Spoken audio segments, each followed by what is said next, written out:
I'm watching YouTube at this point. Well, you better not be while we're going over stuff. Alright. I'm grabbing water and almonds. It's all good. Session 0 is pretty easy. We get to just sit around and bullshit and figure out what we're going over. So, I gotta open this little notebook. Hello, everybody. We ready to start the shits? Let's go. Alright, so I take it at this point you guys have had a chance to read over the entirety of the little PDF bullshit, or not PDF, but Google Doc I gave you about the info. Yeah, let me reopen it. Okay, just go over some of the points. That was the one with the languages and shit on it, right? Right. Yeah. Yeah, I skimmed it all at least. Okay. So, pretty much, the campaign starts approximately, give or take, a couple hundred years. It's a little sketchy at some points in apocalypses and stuff like that, but about 3,000 years ago is when the end of the last campaign took place. During that time, everything you can imagine for whatever technology, people breaking through barriers, has taken place. There was an industrial revolution, the invention of other things, which was made with interesting leaps and bounds due to the influence of magic, and in some cases other forms of things. But that's all ancient history, and most of you know zip about it, as most of it's not taught at all. I mean, what do we know about 3,000 years ago? Maybe like a chapter in a history book that we had to do in high school. So, not very much, unless you're a history buff. What you do know, it's common knowledge, is most of the things you want to know about, is on the Weave. The Weave is basically the analog for the internet. It's fairly good on planets, hubs, like space station hubs and stuff like that, and anyone in close orbit. Once you start going out, it gets spotty and the travel times are pretty big. Between planets, between Novus and Kethra, it's about a minute lag time. They've got some really good stations which beam light-based information shit to each other very quick, and they can get there fairly fast. It takes about a minute. That being said, to other places and shit like that, information travels relatively quick, but there's definitely places where it gets hiccups. Older stations might not have as well put together stuff, but between Novus and Kethra, it's once something happens on Kethra, people, if it's big enough, people in Novus would take notice, and vice versa. That being said, let's see. So it's a world pretty much dominated by space exploration and in heavy militaristic containment of a nasty threat. Kethra, the homeworld, pretty much went to war with the remnants of what used to be Varos's forces, which came and resurged several times over history. I think I put 3 times specifically, 3 or 4 times. Smaller skirmishes are always present, but those forces have combined under some sort of leadership and have struck out hard back at the people who live in Kethra. At one point, Kethra was completely dominated by life. People lived, there were cities, mega city structure kind of thing out and about. But there was a time in the Second Varosian War where it became like World War I, World War II, but extend that for about 100 years. It was not a short war. It was very bloody, and it was very disgusting, and it was, like people described the World War I, it was 19th century soldiers with 20th century technology. No one was ready for it, and it was horrible. It destroyed about a third of the planet. Eventually that war was won. After that happens, nature starts to retake, but those places, those scarred, burnt out places, actually were inhabited by what people now call the cults. There's multiple of them. Unless you really dig into them, you just call them cultists. but there is subtle nuances to each group. Some of you may or may not have had some involvement with some of them in your back history or your past, but for the most part, they're bad news. Nobody likes them, and they stay to the wastes, pretty much. That being said, Syntaxian. I like it. People do live out in those wastes, and corporate companies now in this world have kind of gone out, and they will go and they will reclaim resources, tap deposits of stuff, or they will scavenge battlefields with skirmishes between these cult forces, which are still massive and growing to this day. Demonic forces, which have changed over the course of years from what you would know as demons traditionally in D&D. And the last thing is they will just come in and just try to scavenge. But all of the wasteland's free for all. So there's corporate scavenging corporate and corporate fighting corporate, and they can do whatever they want out there because it's a lawless land. So there's a lot of opportunities for people to do things out there. On the flip side, the other part of Kethra that's still habitable is underneath what's called the Kyvermouth's Veil. And it's a gigantic defense screen that just does something to the structure of what people call demons.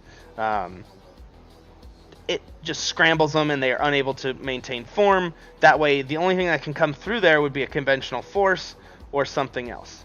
There's been many raids, and in fact, the third war, one of the towers was badly damaged and people thought the veil was going to come down at one point. But a large operation was put in place to defend it, and it repelled the attempts to destroy it. And it's repaired now, and everything's good under the veil. Let's see. Raiding parties into some of the cities and stuff like that. Slavery. People being unable to do things inside of Kethra and whatnot. Turned into, we would sell slaves to the cults. People would do that, and it became very bad. So, wanting to get rid of this taint of odd humanity, the scientific folks, people with money, people with morals, decided, you guys can have it. We're going to our sister planet. And they took off to Novos. Set up Novos after they were tired of that shit. Before they could take off, while they were building their colony ships, the last war, the fourth war, erupted. So, during that time, Novus, sorry. I keep saying Novos, sorry. But it's Novus. During that time, what they called the ME, or the Mana Eradication Explosive Device, basically think of it like a neutron bomb, but for mana. It's pretty devastating and powerful explosive, but as far as what it does with its nuclear fallout, it's way less bad. It's very concentrated. So there are huge crater areas in places that are full of just nasty, like almost nuclear bomb-like material, but the caveat here was the fallout there that exploded from these bombs was designed to destroy the element of mana, or basically disrupt it to the point where magic could not be used.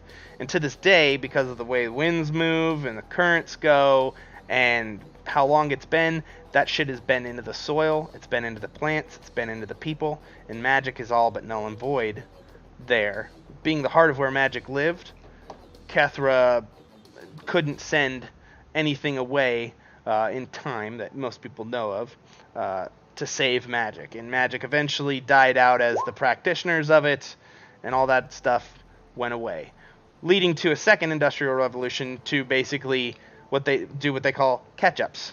The catch-up revolution, it's a stupid name, but they had to catch up to, well, we don't have this magic to do this anymore.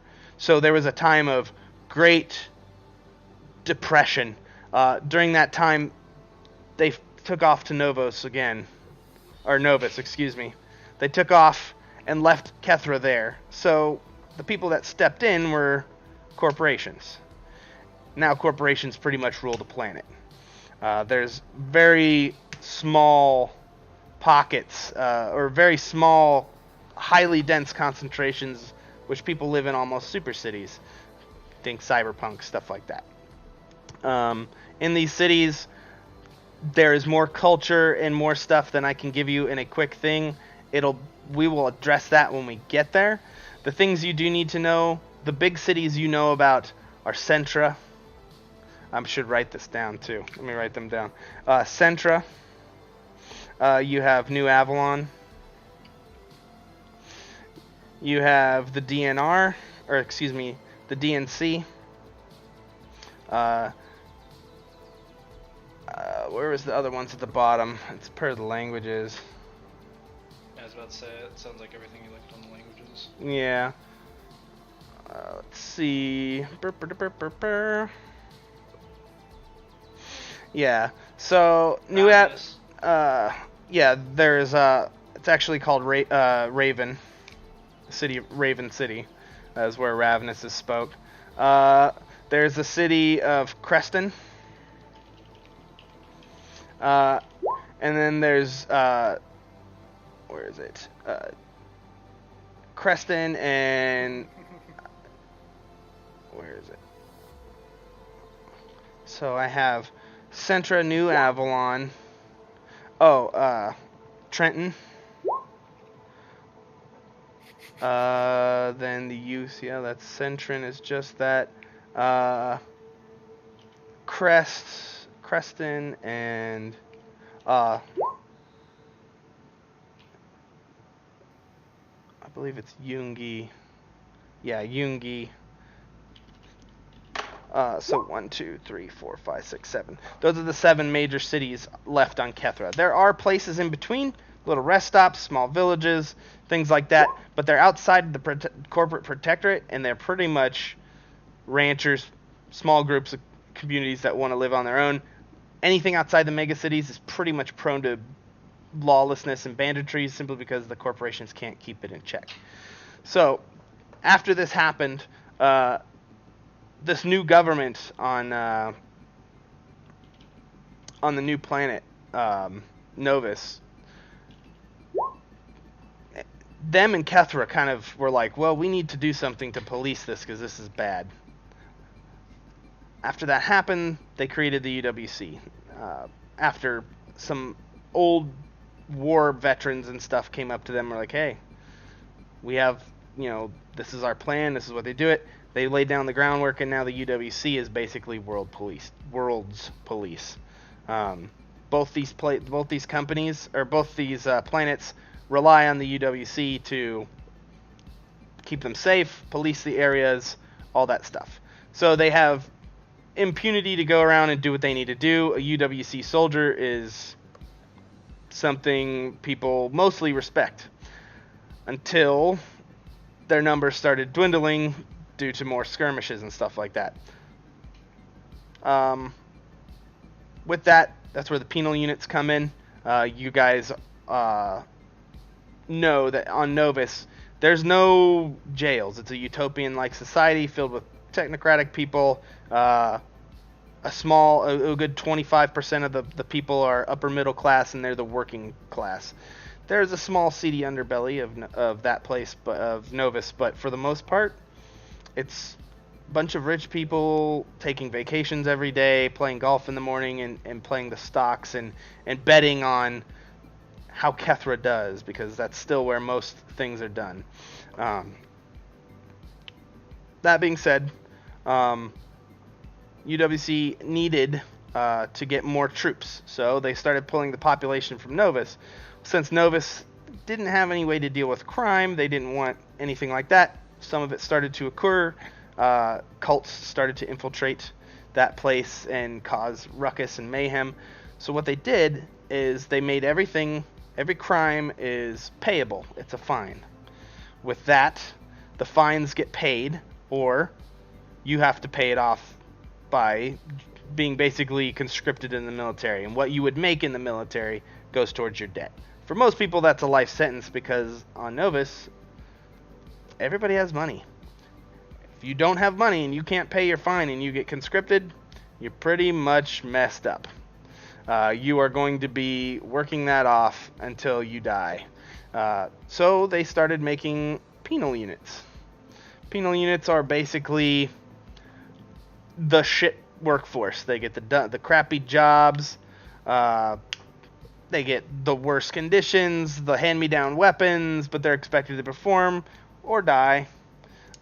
Depends. They're basically spat on and kind of reliquated to their own places.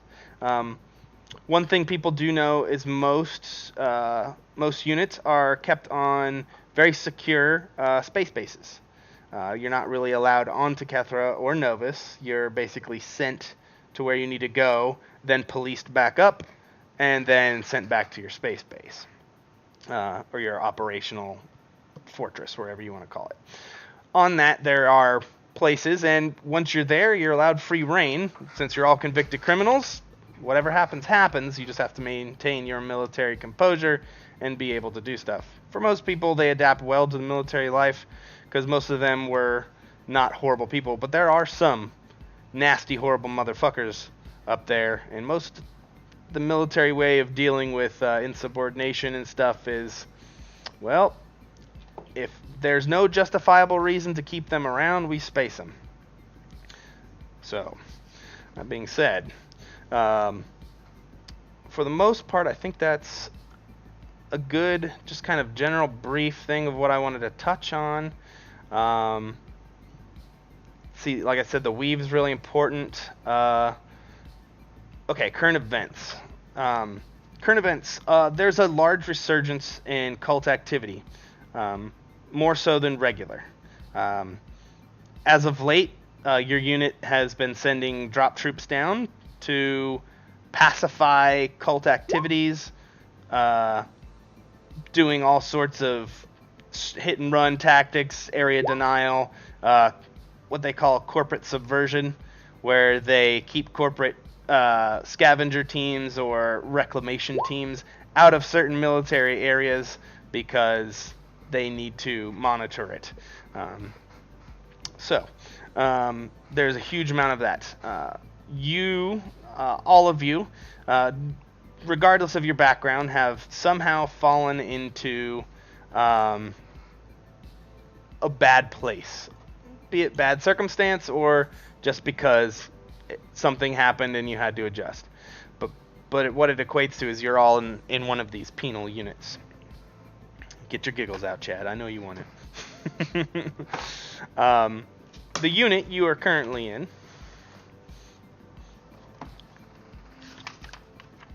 is right here.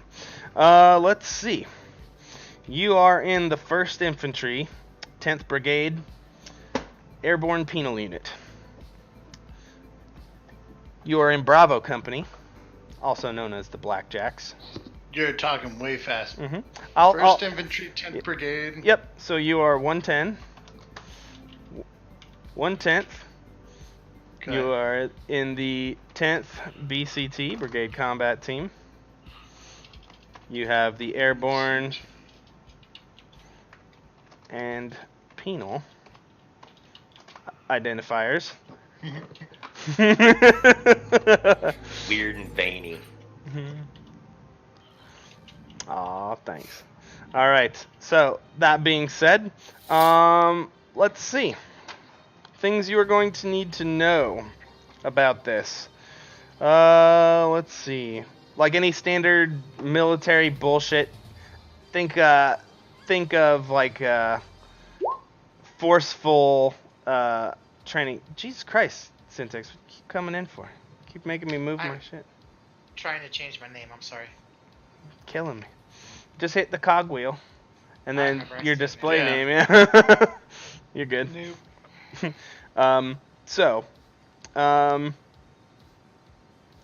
Yeah, you guys are in Fox Platoon. I'll put this around there again.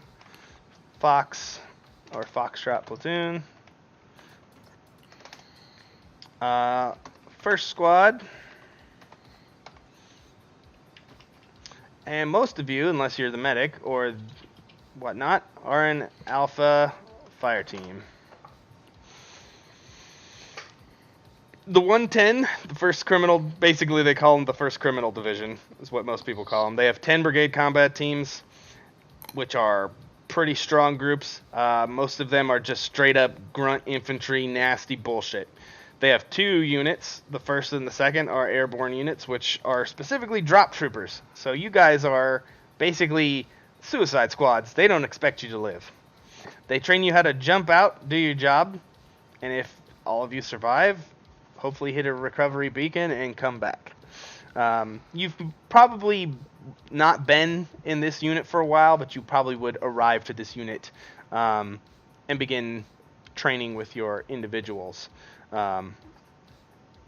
relatively recently. But before we go too far, let's get your guys' shit together. So the way training works is you guys would all been processed together before you go to your individual trainings, right? You guys would have gone through basic together. So at about the same times, most of you had to go through your basic. Chad, you, Yes. since you are already military, your character would be in punishment. You have to go through again. They would have been like, well, we need to re-educate you, private. Recycle. Yep, you basically got recycled. But I think everyone else would be able to come in. No one else has military as a background, correct? It's all just other stuff, and then you got in trouble, then you got in, right? Okay, so that's cool. So, Chad, your character would be able to be like, you'd probably meet them off the transport to your to this training, and then you'd be like, all right guys, get your shit, get them into a billet for the day, and then they go through their stuff. So I will tell you just a real quick rundown of the training you had. I will also write this down for you guys later if you don't want to have to take notes. But What are notes? I know, right? Your training is broken down into 3 phases in the beginning for basic. You have blue, white, and red phase. Very, Oh God, very easy. flashbacks. I know, right? Yeah. You have gone through. I'm telling you, these are things you've already gone through. You all have gone through basic indoctrination training, basic soldiering rules, military formations, and stuff. You're assumed to know the lingo. If I say something that's way military and you don't understand it, just let me know and I'll break it down for you. Because I might throw out there military lingo-y shit. But yeah, you guys would be assumed, oh, yeah, you've been around it enough now that you can speak the speak. In white phase, you would do weapons conditioning and tactics. You would do weapon familiarization, qualification with rifles. Some of you, if you don't have proficiency in two-handed rifles, did not shoot very well, but you passed. You go through basic PT physical training, start getting your stuff done. You'd go through medical panels and physical hardening, and then mental conditioning phases. So basically, they fuck with you, they get you to realize everything sucks and you're going to have to suck it up, blah, blah, blah. One thing they would do, full set of immunizations, and you can write this down on your character sheets right now, you have a military ID implant. It is very easy to take out. It is right under your collarbone on your right side. I'm pointing to my left side, but I did it on the right side so you could see it. It is literally just a small, like a SD card, teeny tiny little thing, and it basically has like a little tattoo over the top of it just to make sure this is where it is, so Army medics who are dumb can scan it. People can scan it and get all of your fucking info. I can't even shoot a shotgun. Everyone can shoot a shotgun. Maybe not well, but so you guys all have that. Let's see. After your white phase, you go to red phase, which is readiness, technology, and science phase. You learn basic survival. In the center of your little brigade space base kind of thing, there is a huge training field, like massive, with actual ground and dirt and all that other shit that you learn to train on ground with actual gravity. You learn to train on the water, so they teach you how to swim, they teach you how to do all of this shit. Anybody not want to know how to swim? I'll give you the option. If you just like, I fucked up, I didn't know how to swim. But they teach you there. They teach you basic, like, this is how you start a fight, basic survival skills. After that, they teach you also some airborne stuff, so how to board and get on transports and stuff like that, military style, blah, blah, blah. He struggled. Let's see. After that, you go through tech training. So all of you have basic familiarization with military tech, how to use a radio, how to use the data pads, command pads, how to use some of the more intricate weapon systems or any of the transport buttons and stuff. So if it comes to basic military things that you would encounter, you guys know what you're doing. Let's see. And then you go through service training. Service training is building, repair, maintenance, and basic demolition and construction. So you learn how to basically build a fortification, destroy a fortification, and make sure you can basically fortify a position. After that, you guys all will graduate. Graduating ceremony also includes formal funerals. The attrition rate for your class is 13%. 13% of the people who went through basic died. They did not make it. You all are given, and you might want to write this down. Why is that? The training is brutal, and you're all prisoners. They don't care. It's brutal, and we're expendable people. Yep, everything's live fire. There's no punches pulled. If you can't hang, you're not worth it, and you die. They give you formal funerals. It's a thing most people expect. 13% is a little on the high side. They try to keep it below 5, but you might have had some hard asses in your group. So I actually I randomly rolled. So it just makes me think of a Starship Troopers medic. I took a lot of this ideas from Starship Troopers. What did you want us to write down? Yeah. You will be given your repatriatization paperwork. It is basically you are now starting to pay off your debt. Okay. I would like you all to roll,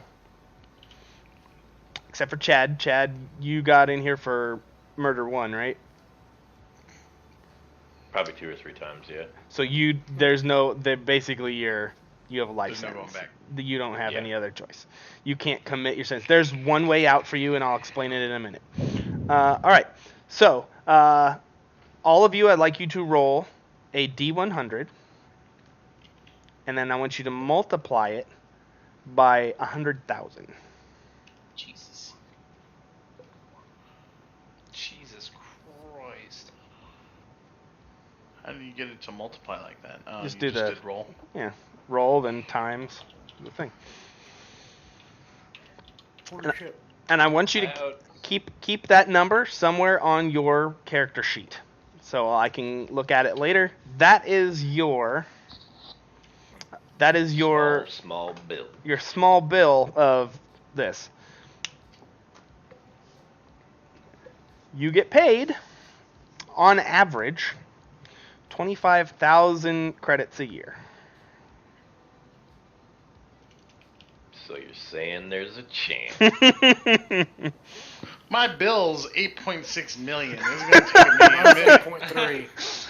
Right. Mine's 2.4. I got lucky. See, that's chump change to Devotions. I know. Mm-hmm. I probably had that much money eventually. But... normal pay is 26,000. You said? Yeah, 25, 26. Yeah. It depends on your rank, but on average it's going to be 25K. So just so you guys know, that's the length of time you would have to serve. For most of you, you're in the military for life. Unless you can get rank, which increases your pay, hazard duty pay, or can find some way to make a deposit. Because you are allowed to, as criminal UWC members or in a penal unit, you are allowed to interact with the weave and stuff like that, and some people are smart and they can get money. and they can pay off their shit. It's not unheard of. It's just very uncommon. But that is your that is your sentence. Is that many monies? But the repatriation thing basically says while you're on your space base, it's free reign. While you're on duty, free reign. You can go around do what you need to do. So a lot of guys, if they're in good behavior status and stuff like that, their units will get easier jobs. Oh, we need you to go guard this while a fort's being constructed or something like that. Cool. That's 2 months planet side where they can do whatever they want as long as they don't get in trouble. Because if you do get in trouble, it just adds to your fucking thing. They just tack on pretty big hefty prices to your shit. Question, would that debt be tied to the partner, or is it just on you? It's just on you, unless, I don't know. What do you guys think? This is all spitballing right here. What do you think? Do you think it would be on them or no? Well, I know that as a society as we have it, it would be shared, but this is a fantasy world that you don't even know how the fuck it's gone. I think by putting it on the spouse would be too crazy unless you come from a richer nation, in my opinion. So where the real question is, okay, so as a DM, do you think that if you die, is everything wiped, or would it continue on to their kids? That's where it really would. Right. No, debt. According to the Real Doff Act of 2466, all non-payable convicts will serve their time in the UWC in an irregular military unit. Penal is a special one. Irregular units are conscripted. Penal units are paid, like, fucked up conscripted. But the pay grade will increase with meritorious service. If they do not wish to serve, they can sell their debt to a temple or competing corporations. And be released to them at the time they see fit. Completion of the debt will count as completion of the sentence, and citizenship on Novus can be reinstated. Travel may be arranged at the expense of the Friedrich von Kosberg Amendment. If a unit convict is in a decimated combat unit or worse, the surviving member will have their debt repaid and be allowed to stay in the UWC Armed Forces or have their sentence commuted in a recovery center. If they choose to have their sentence commuted, they will be made a full citizen of Kethra or Novus at their discretion and be given regular military status. So, basically, if you die, your shit's clean, and you basically die, you get full citizen status, so your family is unfucked. I would say while you are in prison, your family's probably got, like, some social stigma, but they're not responsible for your debt. Okay, cool. Yeah. So those things basically say if your unit suffers 90% losses, you've served enough. You basically go to a trauma center because you're probably fucked up if you survive somehow, and they commute your sentence. So you just have to kill 90% of your unit in combat. Done and done. I mean, hey guys, how you doing? Believe me, people have probably tried.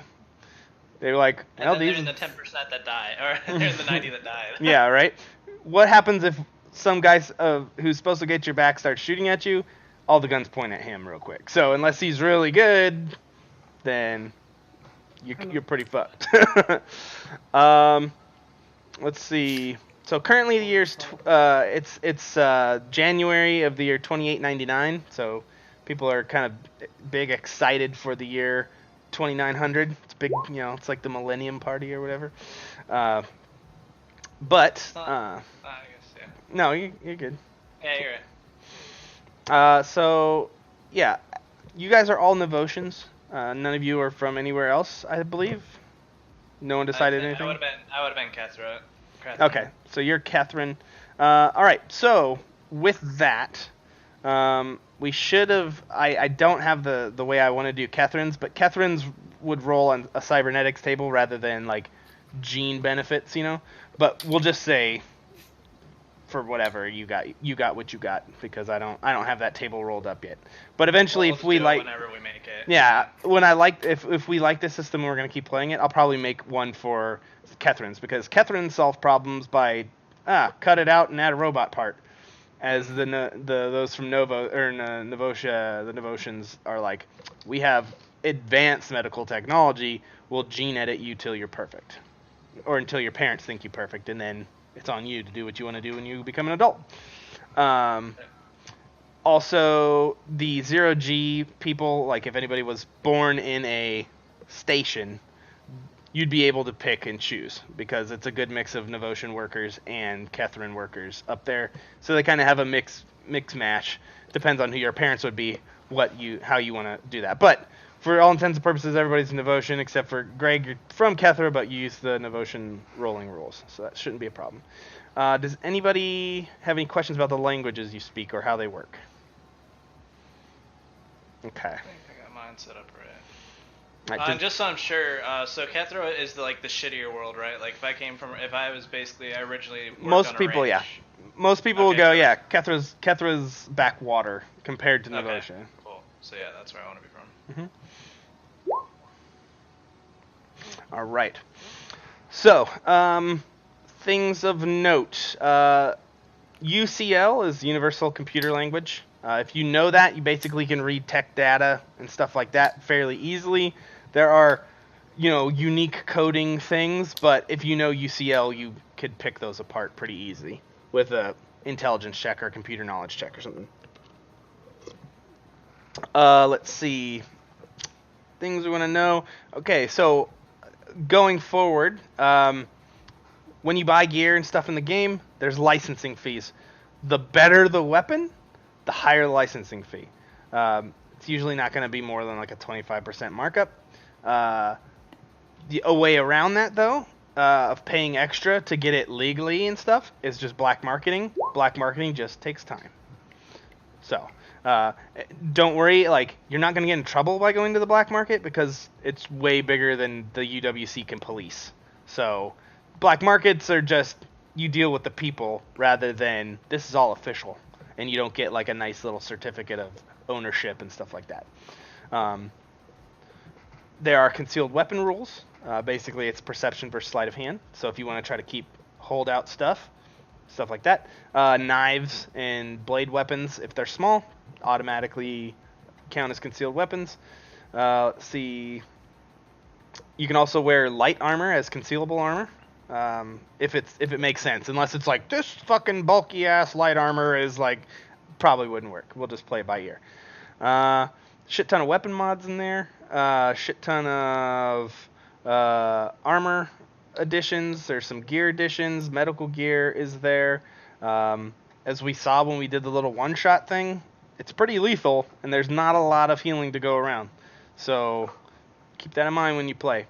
I have not fleshed out fully the corporate gear modifiers, but when I do, they'll be up there. Probably won't encounter them for the first session anyway, because all the military arms are M&K. They're M&K weapons, which are they're the standard set of gear. They work every time you pick them up. They don't fuck up. There's no jamming rules. So rolls of 1 don't jam your weapon at all. Anything like that, unless it says in some of the things. Some of the corporate stuff will be the subsonic rounds and shit can jam your weapon. Silencers and things like that can fuck up. The reason for this is because everything's pretty much caseless ammunition now. Unless you specifically, one of the corporate things would, kind of like Randy's world, Nick Barkov is we like big, things like that. So there's going to be something along those lines as well, where it's more precision rifling and stuff like that. It might be for bigger weapons or grenade weapons or something like that. But there's always going to be those people that like their 6 guns and 6 shooters and breech loading shotguns. Is light exo armor concealable? No exo armor is concealable. It's exo. But it's light. It's exo. It says exo on the outside. But anyway, okay, so big groups of people you're gonna need to know about. Obviously, you have the people from the different cities. The UWC military, which has every kind of military department and branch you can think of. UWC police.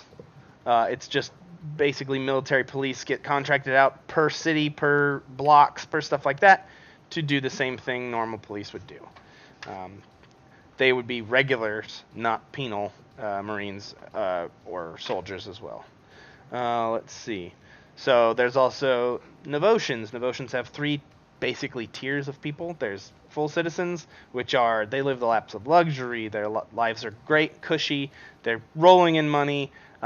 and unless they fuck up somewhere, and because they can up and down their social status, unless they fuck up somewhere, that's where they stay.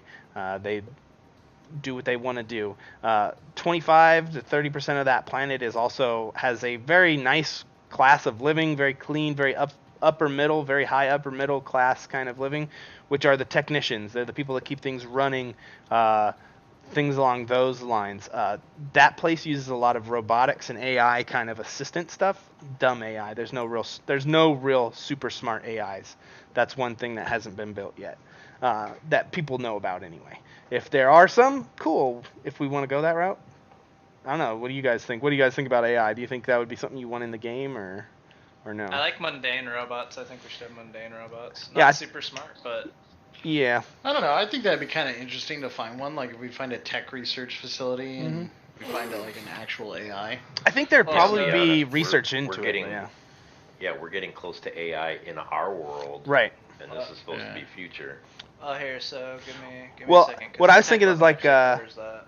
Limited AI. So like they're not fully conscious and aware, but they have a huge breadth of knowledge in a very focused field. They don't have full range to go anywhere they want, but they think within a constraint.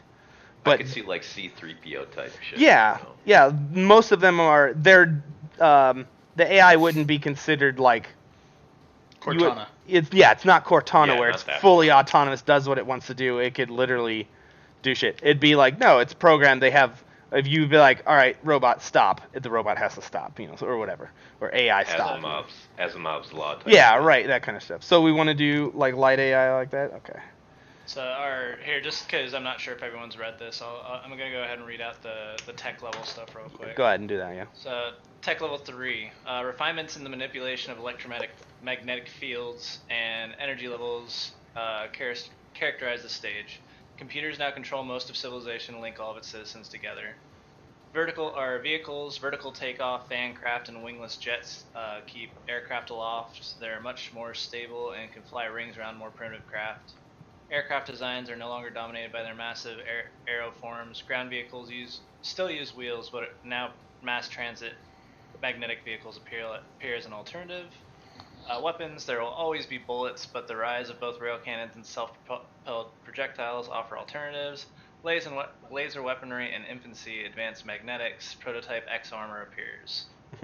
Medical, go ahead. Oh no, just keep going. Okay. Most known diseases are curable. Healing time cut to 1/3 with medical attention. Nanotech healing isolated in the laboratory. Similarity, this tech level would appear to be ultra high tech to a 21st century observer, but still vaguely familiar. Right. So we're breaching tech level 4. Tech level 4 would be where robots appear beyond the role of dumb tool. So X armor is mass produced. Wheeled traffic is non-existent. And if it does, it can transverse over any terrain. Stuff You like get that. a Mako. Yeah. Terrassing around. We'd probably run into, because we're emerging tech level 4, so we'd start getting into some of those Cortana and stuff like that. People are on that They would be verge. high research stuff. But so robots and stuff, definitely mundane, like working robots would be around. Yeah. But as far as like super advanced AI, they're being developed. Okay. So that's where the tech level's at then. I like that. Light AI. So think about like drones, robots and stuff like that. A lot of servants. A lot of stuff's probably kiosk and automated. Amazon probably exists in this world, but it's the drone Amazon where like everything's done automated.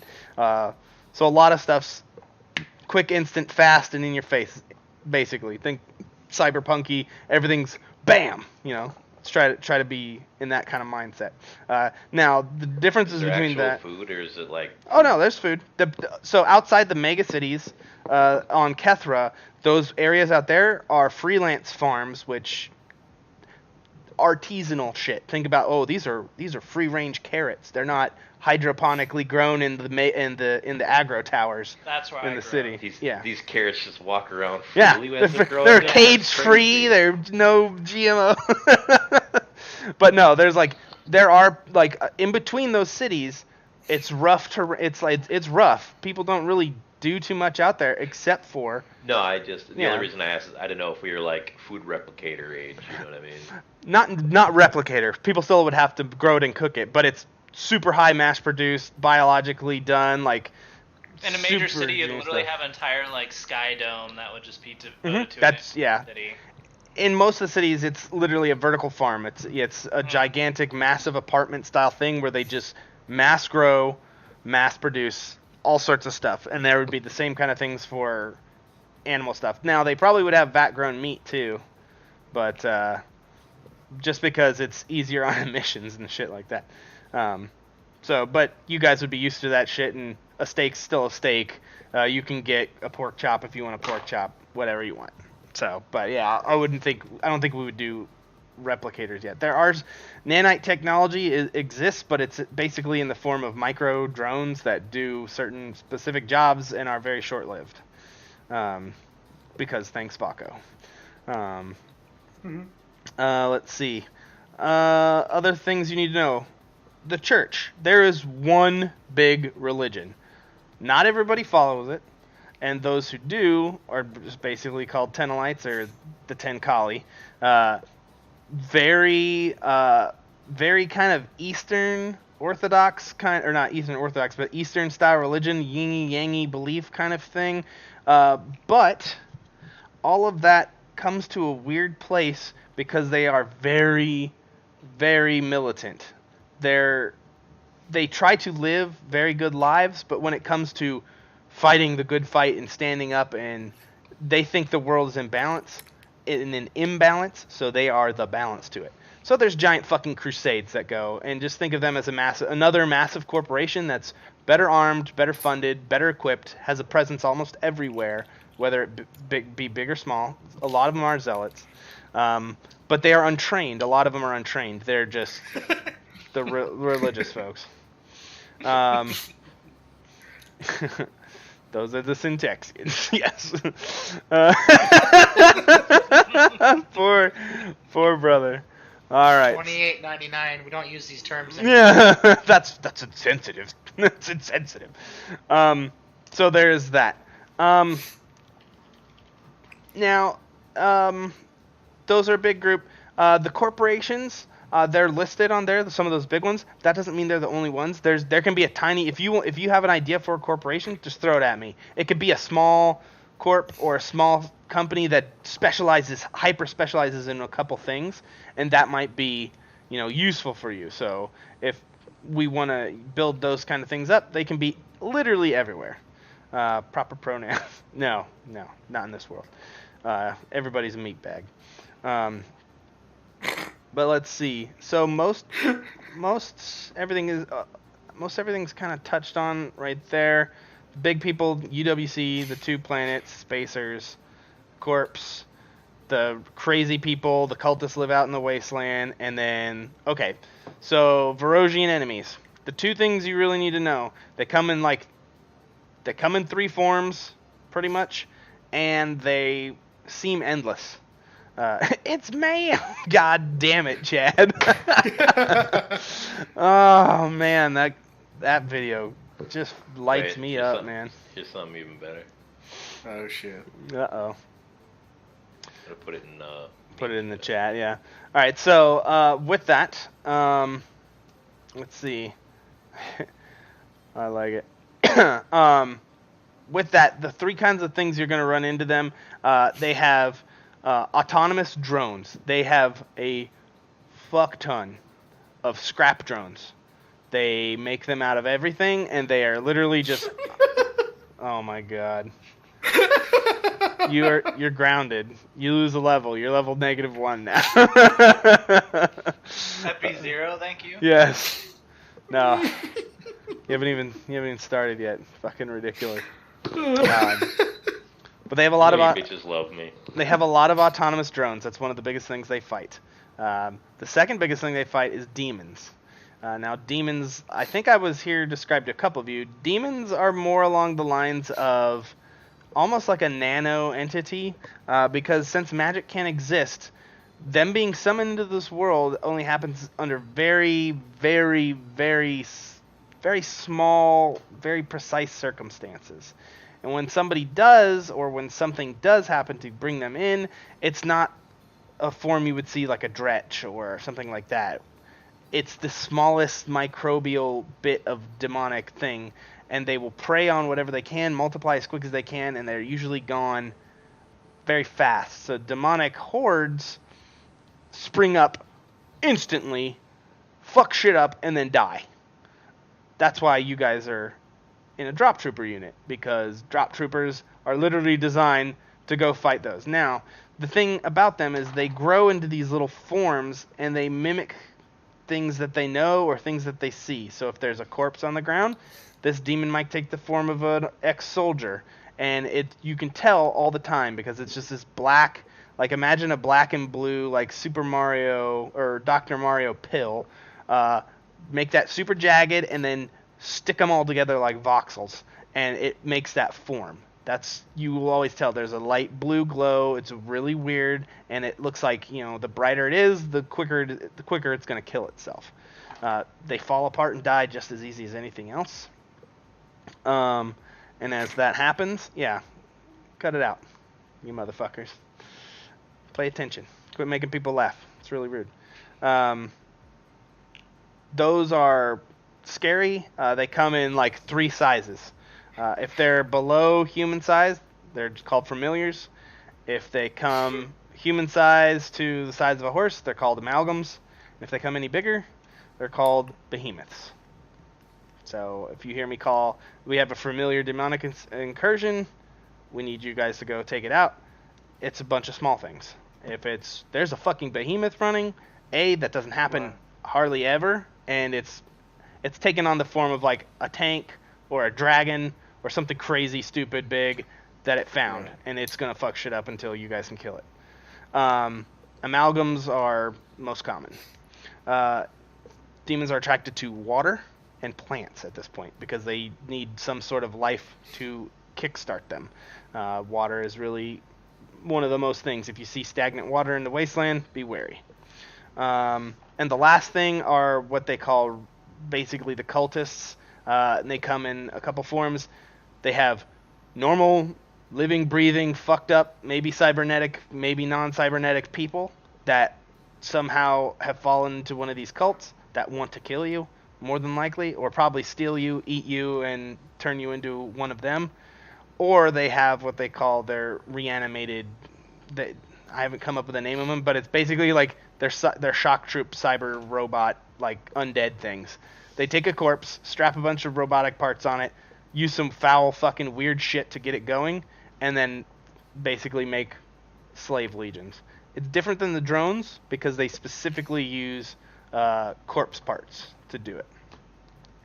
And just think old World War I German soldiers, trenches, gas masks, rifles, pike pots on their helmet. They're the Iron Legion, pretty much. They're pretty bad. But yeah, so those are the big things you would find in the Wasteland.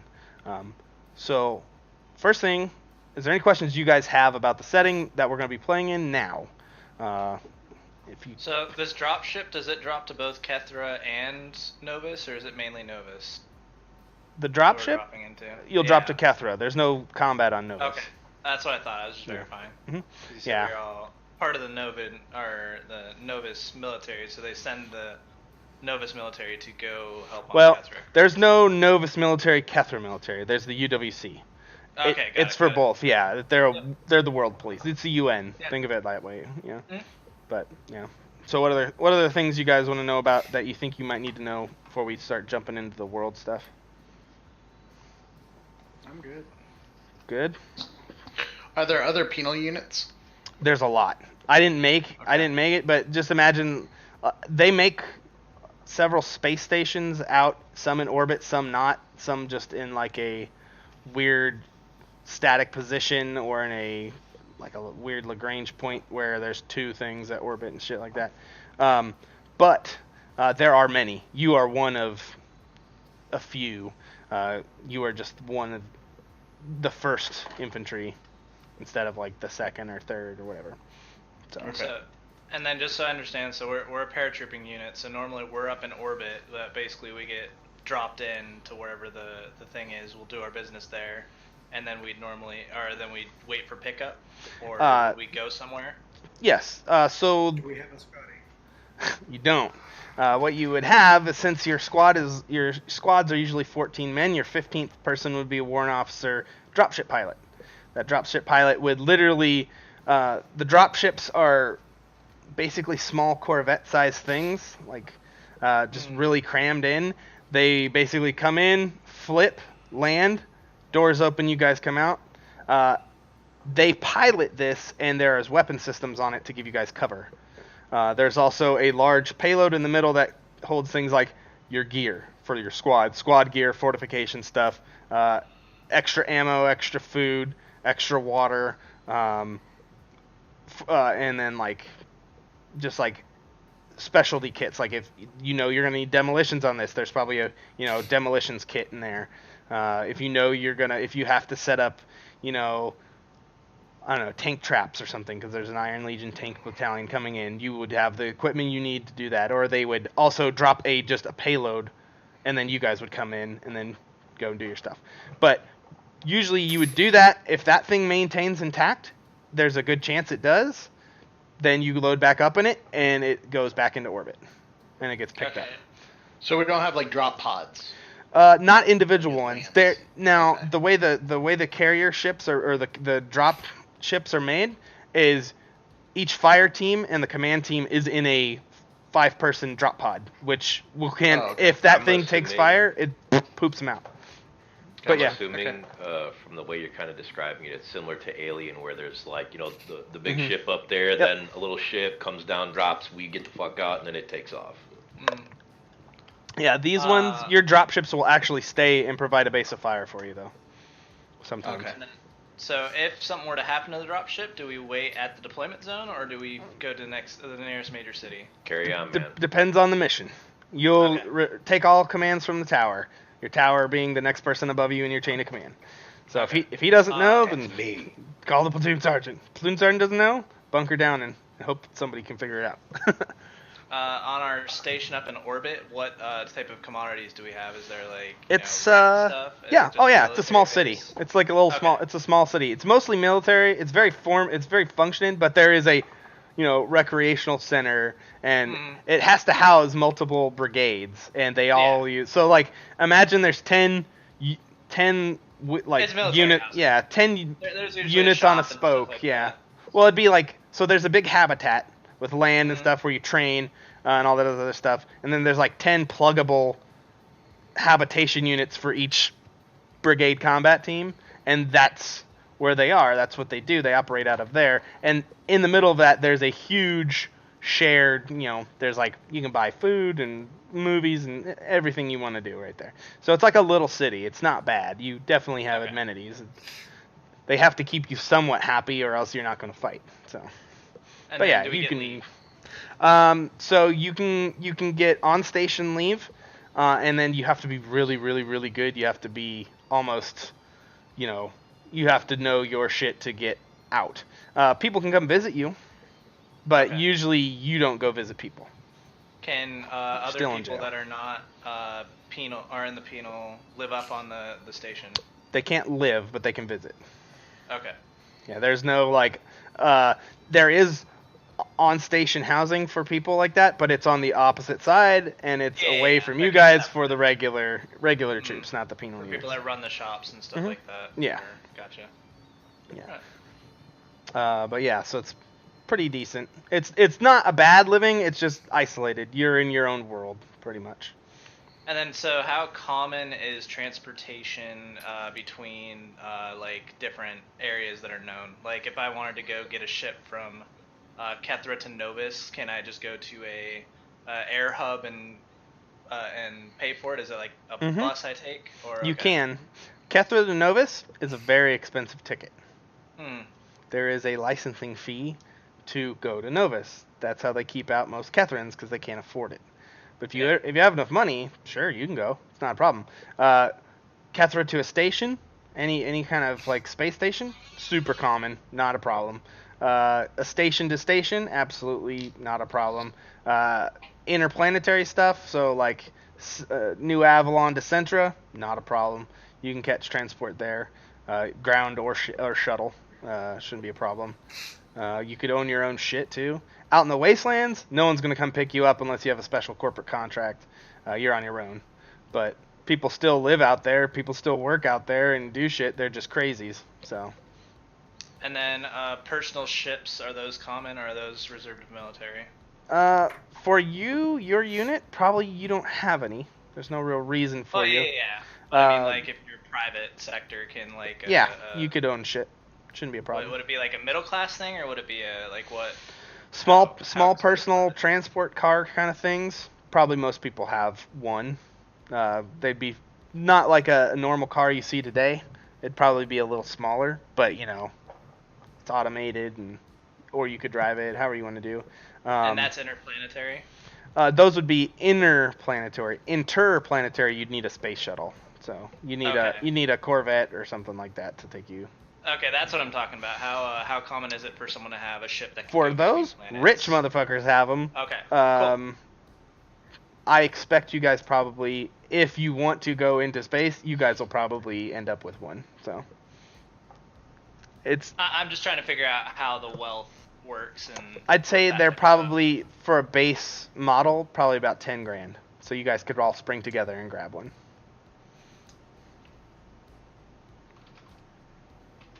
I think that's everything. Like super base model, but yeah. Anybody else have any other questions about how things work? No, I think we'll figure it out as we go. Okay. Yeah, basically. Space pirates, are those a thing? Oh yeah. They're freelance corporations, but they're space pirates. Okay.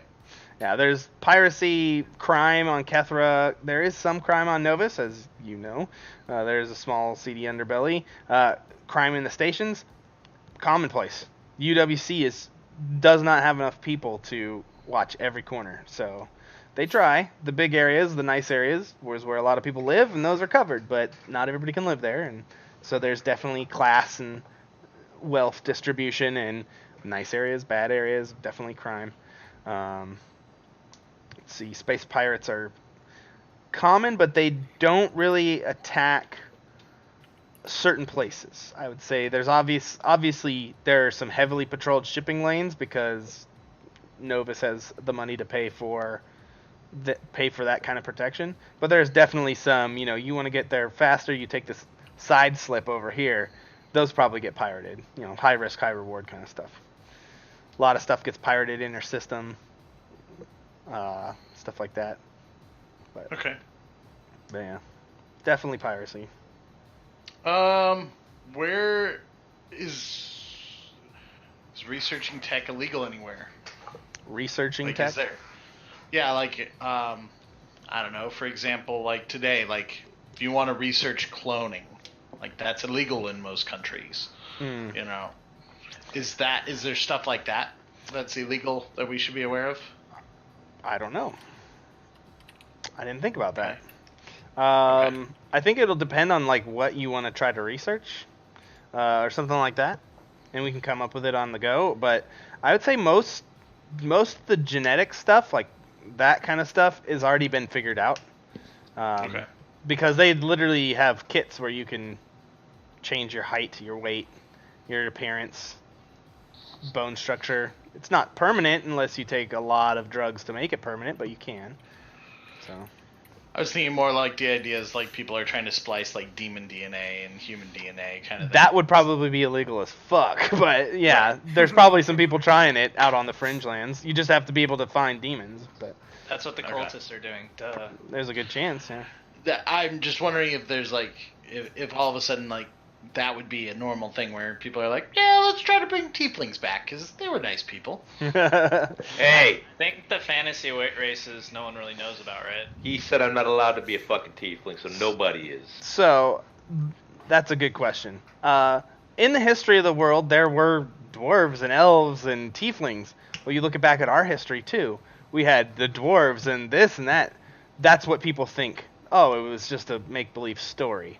Okay. There's a lot It's of... that far back that people It's that forgot. far back that people just like, whatever. Humanity 3,000 kind of... years ago, yeah. Humanity kind of breeded out most everybody else. There was a mass exodus of elves and creatures that need magic to live. but that, most people think it's a fairy tale. It doesn't exist. It's not real. Okay. So there's that. no like half elves on Novus or any of that kind of shit. Those have been bred out pretty much. Yeah. There's no magic. Mana doesn't exist on Novus. It's just not an element that's found there. It can be brought there if they could find any on Kethra that would survive the radiation, but they haven't. Gotcha. There's to date no successful transfer of elemental mana has been successful. Once it's exposed to anything, even just the like outside of like the deepest caves that it exists in, probably it just dissipates. The radiation's that prevalent.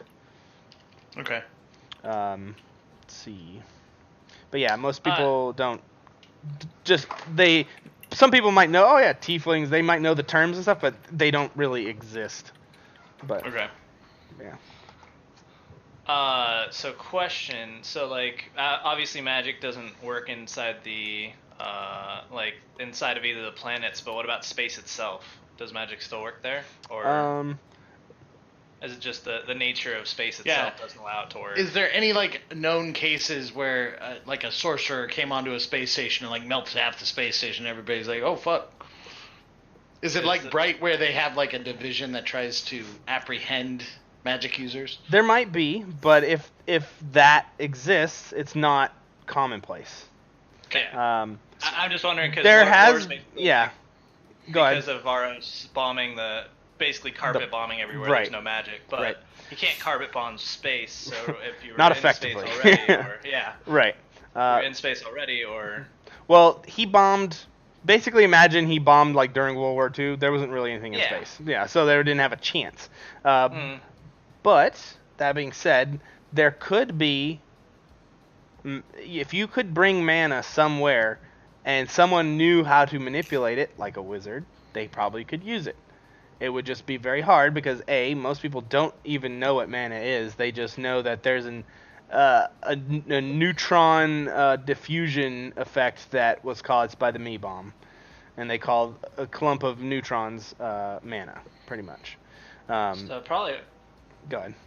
At least for your writing purposes, something that might actually be somewhat, like, I wouldn't say common, but something we've maybe run into is warlocks would still work though. Possibly. Because if you find ancient texts that would basically. I mean, there are cultists, right? Yeah. So warlocks would still work. They just can do their stuff inside the planets. Like demon summoning shouldn't work, but apparently there's enough. Story play out, Greg. Yeah. Well, no, it's a good thing. Knowing that kind of stuff. Session 0, where we can toss ideas back and forth and give him ideas too. So for something like that though, most people would just check it off as like it's some weird tech, or it's some weird gene mod that some fucker tried. That's what most people are gonna look at it as, because that would be the most. When you think, oh, how would I cast magic? That's how most people are, I'll gene mod myself to have some weird, like, fucking weird shit. There's furries nowadays. Like, if you think that sounds weird, imagine what they could do if they could actually mod themselves to be a wolf, right? That kind of shit probably exists somewhere in this world. Okay, so what you just told me is Novus is exactly like fucking Hunger Games, if you've read that at all. Mm-hmm. Kind of. They kind of have that, like heavy body modding and stuff like that. Mm-hmm. Yep. So what districts are we from? Well, I gave you 7 to choose. No. You guys can be the furries. I just lived out on a ranch. No, and that's just an example. I mean, there's people who are like, hey, I want fucking hair that is like temp sensitive, so they can like change the color of their hair. Stuff like that. There's gene modding and like that, but you don't find it as much on Kethra because that shit's way expensive, and it's way easier just to get fucking sweet robot hair that you don't have to worry about. So it's two different societies with answers to the same problems. They just go about it different ways. So, yeah. So what else? Any other questions? That'd be baller.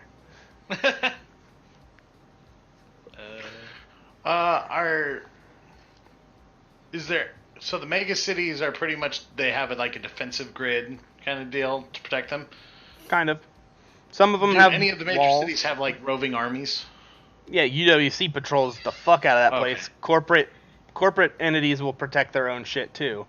So you might, if you're in a megacity and you go and see something, there's a good chance you're gonna run into a corporate army before you run into a UWC because they Gotcha. want to protect their shit. Okay. Just one of those. Nice, I like it. Damn body pillow nerd. Yeah. Okay. Another thing too, tech-wise, the weave.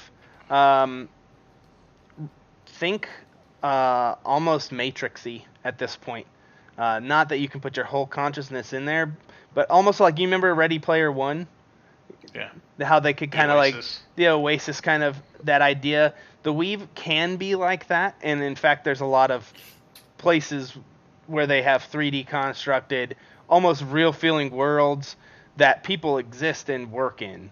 Devotions are pretty big into it, and it's not just gaming. It's like instead of a fucking face-to-face call or a face-to-face conference, if someone's on Kethra and someone's on Novus, corporate meeting rooms throughout the weave, right? So that kind of construct technology exists inside of that computer system stuff. Hacking is incredibly prevalent because fucking with a corporation is usually harder than fucking with the UWC. Not a lot of people do it, but the people who do it are good. Small mom and pop shits get fucked up all the time. Small corporations get messed with, come and go as time goes on. I'm trying to think if there's anything else I really want to hit on before we go into how you guys all met and got together and did your shit. So general atmosphere inside of major cities, are they scared of all the shit that goes on? Like, is everyone like the world's, or like fucking universe a shitty place? Or like if you grew up in cities, it's like, nah, shit's fine. Most people from Novus are snooty. They don't. Mm-hmm. They're like, those poor Kethrans. It'd be like, us talking about, oh man, did you hear? It's like the suburbs talking shit about an inner city kid. Even worse, it'd be like us talk about Kenya. Yeah, it'd be like, they're drinking out of like trash bins, and it's that they just look down, and it's just so just out of their wheelhouse that they don't even care.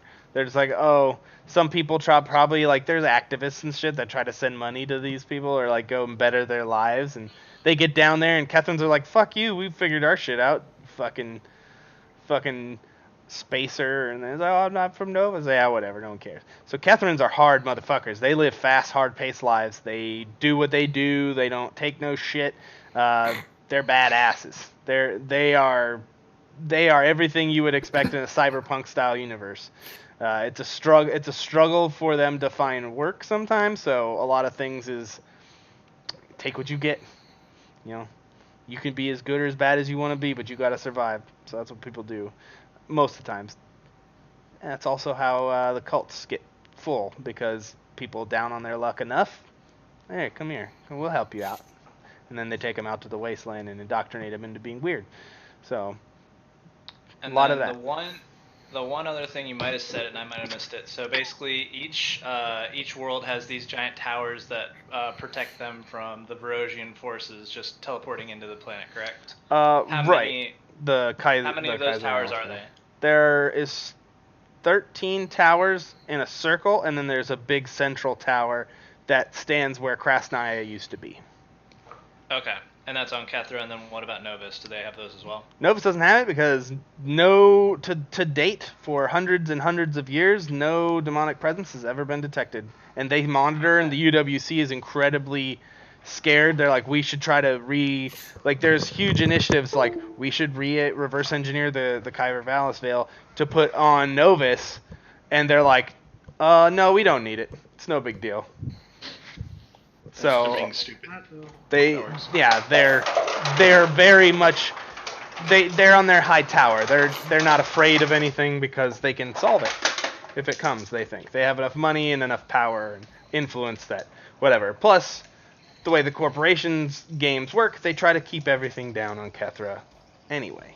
So let's say a Novus corporation was like, we want to experiment with hybrid DNA and demon DNA and see what we can do. They would probably do that They probably do that, but they do it on Kethra so it never touch Novus.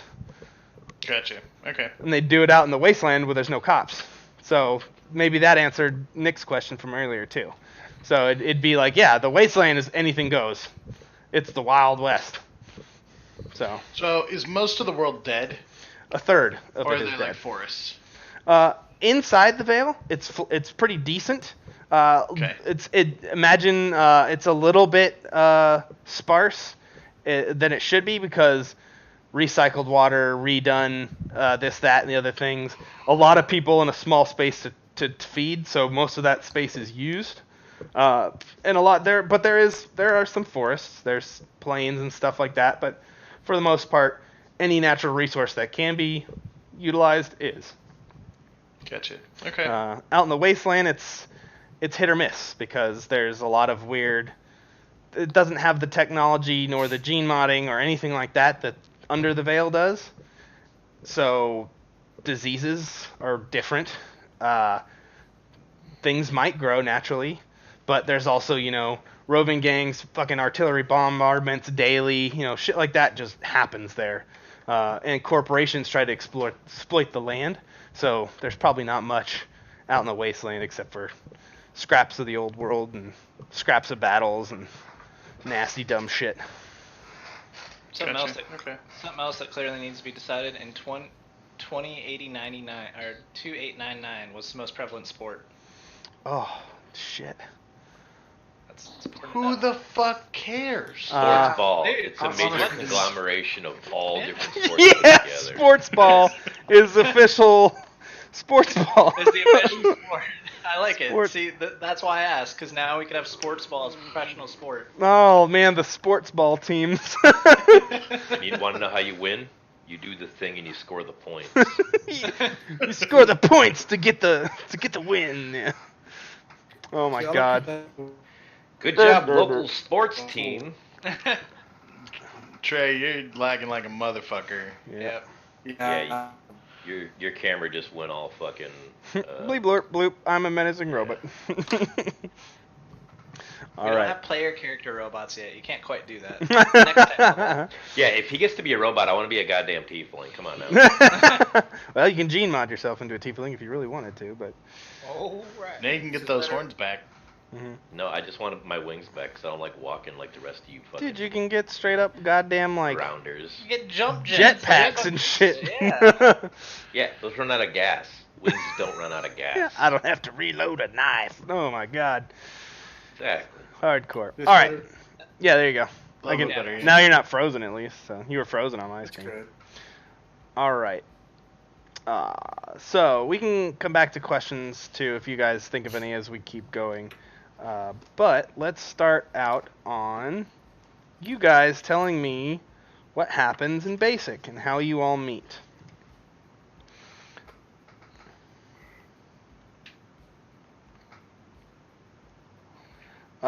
So I'll be honest. I kind of feel like with Phoenix, I would definitely like, since it's not my first rodeo time going through, I'd be very like just first in line just to get it over with. You know how in Basic nobody wants to raise their hand. Right. I just walk forward because I know it's gonna fucking happen. So Yeah. I just do it. Okay, so all throughout Basic, as you guys see this guy who's outranks all of you. You guys are all privates. You're an E1 privates, and he's coming in as an E2. He's got a weird thing on his shoulder that shows rank or something, and he goes through, and he's always the first in line, always gets stuff done, always ready to just get it done. Just seems to be fucking either motivated, stupid, or he knows what he's doing. So who would approach him? All right. I need to know which one of you is gonna make fun of the accent. Me. All right. I met them by punching them both in the face. Okay, so Well, do you mean in game You're or? making a joke. No, in game. Okay, no. well, he can. You can try anything. I'm just saying. My No, I'm answer is just- still a yes. All right, so I punched you in your pretty mouth, and then we later became friends because I respected you because you held up in your fisticuffs. Oh yeah, I'm imagining Ox just took the hit and was like, Fucking hate you. like bruh. Do you see how thick I am? Like, Jesus. So, since in my background I used to have a rank and I got demoted, am I in his kind of position where I have to go back through basic again? Right. You're exactly Okay. in that position, but you didn't retain any rank because you shot an officer. God He had it damn. coming. He had it coming. So, that is a good thing. Would these individuals learn of that? Is that something that comes out? I would think. I don't know.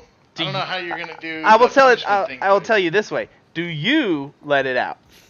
Oh yeah. Okay, so you tell people? Okay, so now all of you Yeah. guys know the rumors get spread around and it probably gets bigger than it is. He shot 13 dudes, didn't even look, he was smoking a cigarette the whole time, he's badass, you know. Or like, no, I heard it was 2 girls and a chick. I heard he punched a guy in the nards or something, you know, it's stupid. It just turns into a big fish story, but eventually it comes out and you guys all know. Tell them exactly what happened. Let's see. Where's my sheet? Okay. Sergeant First Class Corn Harp was the asshole that gave me an order to pretty much run headfirst into gunfire, and I told him, fuck you, that's not my job. And he told me if I didn't do it, he was going to shoot me. So, before he had an opportunity to shoot me, I just turned and shot him first. Oh my God! I You thought I soloed killed the him. man. Yeah, I thought I killed him, but I just disfigured him, which really gives me a weird position in the military because his squad's big and I probably shouldn't have done it, but it gave me no favors. I should put it that way. All right. So because of that, during training, while all of you have to carry your rifles around with you, he does not have one. He is not given a weapon. When he's on Oh, range God. day, he is told to shoot, and you can see there are two armed soldiers behind him, making sure he doesn't turn the weapon on anyone else. He still has his like shoelaces in his belt. They let him Yo, do he's not that, on right? suicide watch. He wants to kill Doesn't have to others, wear not road himself. vest and Yeah. shit. No, he's good. He's not on suicide watch yet. He's got Velcro shoes. I love it. Okay.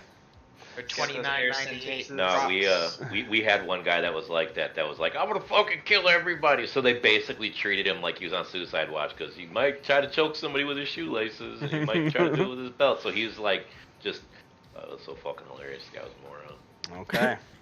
All right. So let's see. So Anders' stories comes out, and people are like, I don't know. What do you guys think of this? Like, let's go down the line.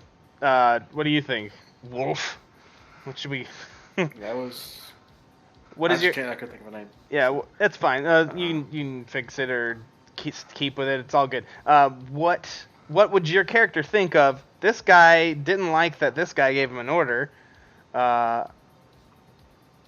Could be. It was definitely a lawful order, but it was a stupid order. This guy hauled off and shot him. What does your character think about that? I think it was a little excessive. But I mean, orders are orders. Okay. So, All right.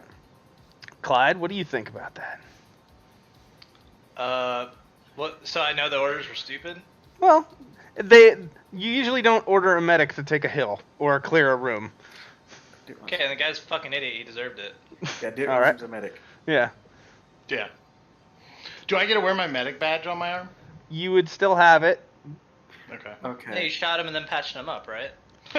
No, well, that's Oh. Shot him and put a Oops. tourniquet on his neck. Oops. All right, Phoenix, what do you think about this?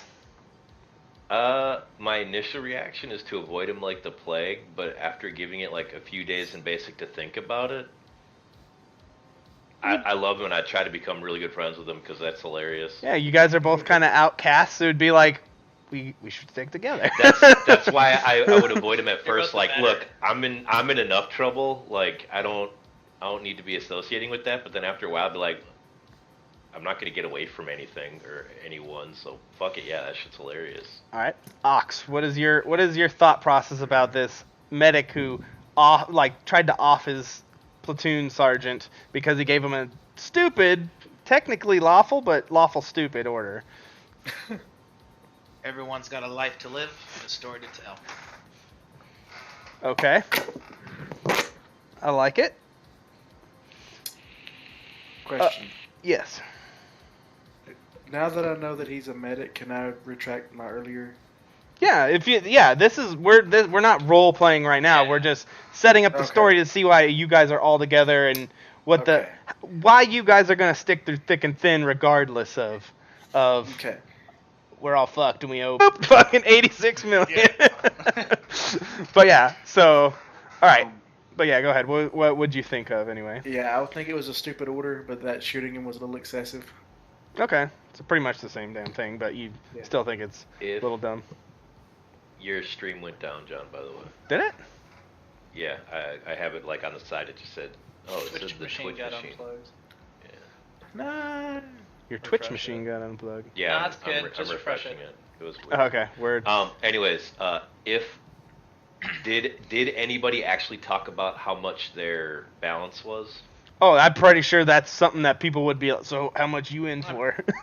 Yeah. I I'm pretty completely sure- just avoid the question. I don't even give an answer. It's Just walk yours away. is like hundreds and hundreds of millions of dollars.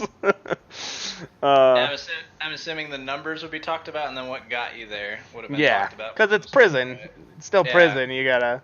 Okay. I just answer a lot to both questions. That's it. Right. Now, in prison, most of the time they have access to computers. Would we have access to the net to where we could look up other people and find out what they're in for? Some, They're like public records. but I would tell you most of it's fairly well locked away. Unless, Okay. so we unless wouldn't be unless able to look you're unless you know somebody who could, or somebody who's real good at hacking or computering. Yeah, Gotcha. I don't know. Just curious. So with that, Phoenix and Anders, would you hang out with the guy who you know got recycled? Yeah, because Okay. I'd be like, you're the one that's gonna keep me alive, and I like that. Okay, so you guys kind of hit it off right off the bat. So Me being me, he's a medic. There's three Yeah. things you don't piss off in the military. Medics, number one. Supply, and cooks. Love all of them. yes, they're all great people.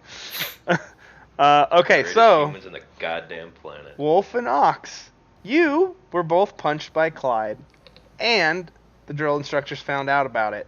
So you're all standing in front of him, and they're basically like, so, which one of y'all likes to fight? Kind of gets down to it eventually. So you're just like, it was me, I punched him in the mouth for talking dumb. They call my voice stupid. I clocked him in the mouth. I get up in his face when I'm saying that. You get up in the... Okay, so first you get knocked the fuck back down. Yeah, like, that's fine. yeah, they're like, you don't do that. Mhm. And then he looks at Wolf and Ox and says, so there's this thing called peering out individuals. If you need to do that, I'll look the other way, since he wants to get uppity. But, are there going to be any more problems, or are we good? I'll I'll walk up to Tex, and I'll just place my hand on top of his head. He's a big You boy. wouldn't be that much bigger than me. He's pretty big. And then I would just be like, "It's always the pretty ones," and I would just walk away. All right. So, and he'd look at you, Wolf. Is there going to be a problem with this one, or is everything good? Okay. All right. He's like, good, because the three of you are on cleanup duty for the next 2 months together. You motherfucker.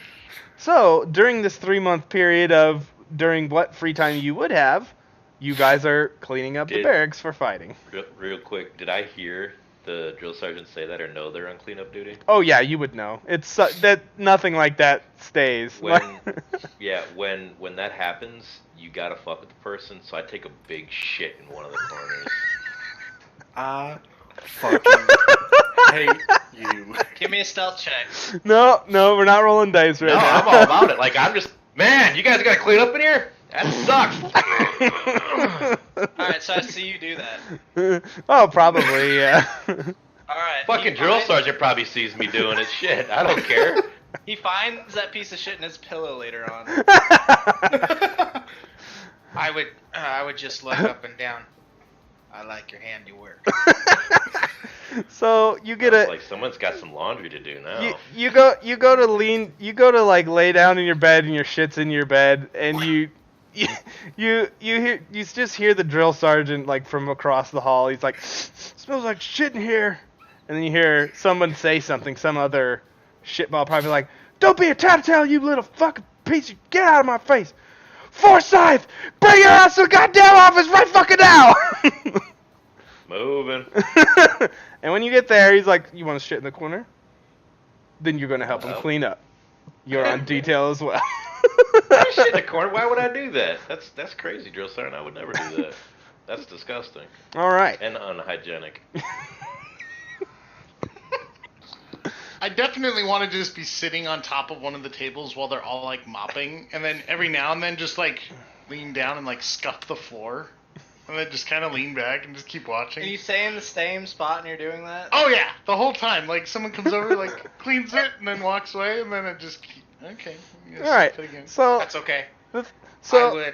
go ahead. Every time he goes, I'm sorry to interrupt. Every time he goes to scuff, I would walk by with whatever it is I'm cleaning with. I'm imagining bucket and rag, or maybe bucket and toothbrush, whatever. Yeah. And I would just bend over as far in front of him as I could and just clean.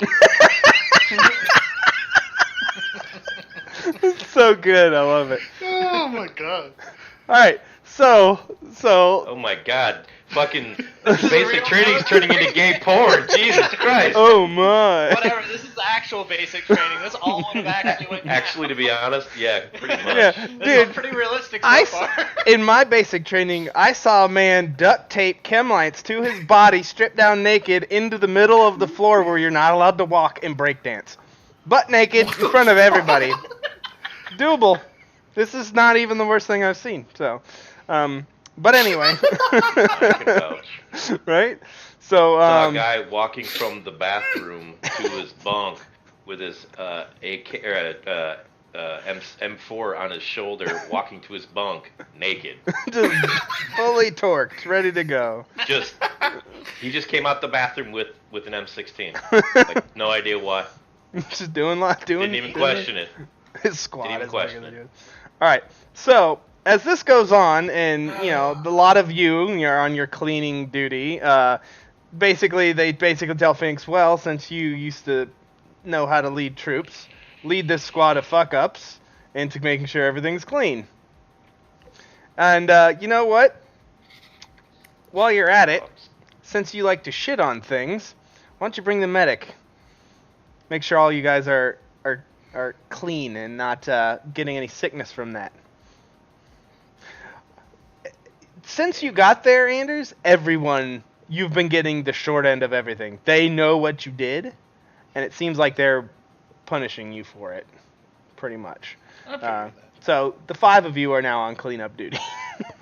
Throughout the rest of the thing, this gets extended beyond everything up until graduation day. You guys are just, this is your shit. You guys are you were the first to fuck up. You're the cleanup crew. Actually, I'm going to write that down. It's a good name. Cleanup crew? Yeah, it's a good I would name. start being that guy while we're cleaning. If someone comes in and we're working, I would just stop and start yelling at them to get the fuck out of the room. Oh, whoa, clean in here, get the fuck out. Yeah, exactly. All right. Hey, Yeah, no guys, boots. no, You better be get the wearing fuck out. socks. Get your Scuff the goddamn boots floor. off. Get your goddamn boots off. So, while learning more about Leech, Mm-hmm. somewhere in that time frame before graduation, there would definitely be a handful of times where I would probably just go up to him and be like, "You let me know when you need me to turn and cough." I would look at you kind of at the first time like, Oh, this is the best. Continue. and then after like the third time, I'd be like, okay. And then Sometimes you I gotta would keep just the like physical. kind of just keep rolling with it, like, alright. Oh yeah, and throughout the entirety of basic, any any sort of anything that anybody has, they come right to you, Leech. Does my dick look normal? Is this good? Does anybody try to fuck with me with it? Not really. Not really, but there's some people who come with like, oh, they got a little ouchy boo-boo, no worries. And there's some people that come to you, they're like, I got my leg got bit by something when we were in the habitat, and they come to you and they have like a fucking brown recluse bite that they've been hiding for 3 weeks, and it's like festering and fucked up. Some people come back with like, there you go, Doc, I don't feel so good, and they look at you, and you look at them, and you can tell just right away they have like 0G sickness, or they have some sort of weird hypoxic fuck up because of the space training and the habitat training and stuff like that. You do see a few things, and all the 13% that gets called out, since you're the first medic on the scene most of the time, you see a lot of death. Okay. So you do get to see some shit. Okay. But yeah. Sorry, I grab all. I would totally be that medic that when I realize what's gonna happen, would just like load them up and just hold their hand and just sit there. No. And just be like, hey man, just close your eyes. Not the end of the world. In your world, but... Excellent. I don't say that. My guy's a doctor. Oh, I know. I'm just... Alright. So, I'm assuming you all tell each other your favorite sports balls teams. What other insights into your backgrounds would you like to do? I would like you all to roll a d4. You all, through somehow, you will tell the d4 interesting facts about yourself. If you would like to tell more, you can. You don't have to, but you have to at least tell what's on the d4. So I'm secretive. I don't even want to tell them the 3 I rolled. Somehow they come out, and you can explain how they come out too. Like, it was a moment of frustration, or you laugh at an inappropriate time, something like that. We're on a cleaning crew together. What do you think we do afterwards? We go drink. Mm-hmm. Whatever little free Not time in you basic. have. Probably not in, not in basic. You probably, that will be in airborne school. Yeah, we drink. Definitely in water. airborne school. Yeah, once you get to your BLC stuff, you will definitely be like that. In basic, it's a little more rigid. But Gotcha. yeah. So while you're here, let's go down the line. Go Wolf, Anders, Tex, Phoenix, Ox. So Wolf, what's the first thing that you would like to share with your crew? And is it forced, not forced, or how does it come out? You tell us. You tell us a story. Probably about private education. So you grew up you came in a private school. Mm-hmm. Nerd. You gotta wear those little uniforms. Ah, fuck. But really the reason I got there was my parents disappeared. So I got their money, and that money paid for education. Good shit. What were your parents into? I don't know. I was really young when it happened, so it went for... I wasn't the one who controlled the money, so it was whoever's decision to put me in the academy. Okay. All right. Leech, what story you gonna tell us? I would be very, very proud and like admit this while I'm sitting on my cleaning rag and slowly dragging my ass across the floor like a slug. And, Interesting tactics. I like it. Yeah. I like what I see. Oh, Can I just say Ox is my favorite character so far?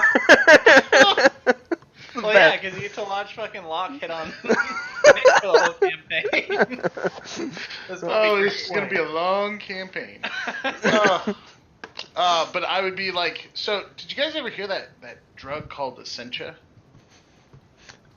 Most of you, if you're on Novus, heard about it in the news at the very least. What about on Kethra? Kethra, you probably heard about it, and people said they had it, but they probably didn't. Okay. Yeah, I heard about it. Yeah, it was a designer drug that I got out of college and Figured, well, being a doctor only makes you so much money. Why not become more of a chemist?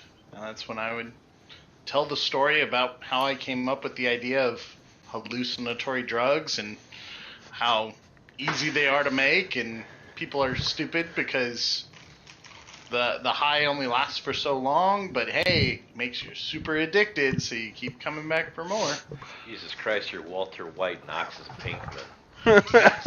And Oh in my love God. with you. Shut up, bitch! Oh my god. Wait, you created that shit? Yeah. Man, Billy Joe gave me some of that shit. It didn't do fuck all. He owed me $50 from that shit. Fucking So that Billy means you Joe. owe me that $50. They probably gave you some Didn't do really shit. bad shit then. So every now and then they try to cut it, and it just doesn't work. It's one and done. So Wait, All right. what does it look like? it's kind of like a really thick fluid that you can just have in your vape. Space vape. Oh. Yeah. He gave me this weird white liquid. I don't know what it was. I'm very selective about the fluids I let enter my body. It's a good thing to be. Oh my god, you would kill me.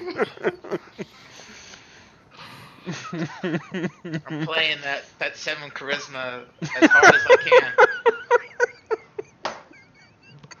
Oh, It's easy to go through like Tinder and just like fucking just be as blatant as Tinder is. All right, Tex, what's the story you want to tell? Well, being I was the only one, I'd tell him how I grew up on a ranch in Kethra until marauders came and fucked up the farm. And then eventually we couldn't eat or anything. We basically got sold off as space rats. Went off and mined up in the cosmos, all sorts of different shit. The cosmos. And I basically got here because I kind of fucked the foreman's daughter, and wasn't too keen on that when he found out. I was able to escape to Novus for a little while, but I got found out, and that's why I'm here. All right. That's why you never fuck the daughter. I didn't know at the time, and you should have seen her. She was a dime. Our definitions of dimes might be a little different. You got change for that dime? All right, Phoenix. Something compels you to tell a story. I guess it would be if I had to guess, it probably would have been Ox, but I guess it technically could have been anybody. In the shower, like they noticed like scars on my body and shit, and it comes out that when I was younger, I was abducted by a cult and tortured, and that's actually how I'm in jail. Like not sexually, it was just a lot of like physical torture, and that's actually how I ended up in jail. Was I managed to get like a knife, and I killed about 5-6 people, and apparently they were very, very, very important people, and that's how I initially got into this system. I don't mean to stare, but scars are one hell of a thing.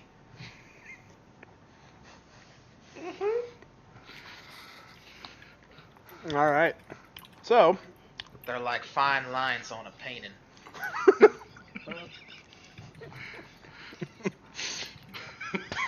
Ox, somehow down the line, you feel like sharing a story. What would you like to tell him? I feel like we already know this story. So there I was, balls deep.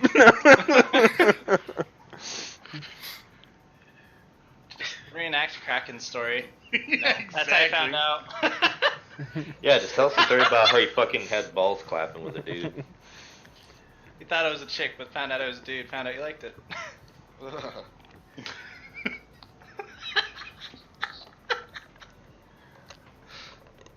I don't have much of a story. All I can tell you is I'm I'm out there looking for my brothers, wherever they happen to be. And I'm trying to keep away from the rest of my family. They got no good intentions. They can't appreciate who I am for me. And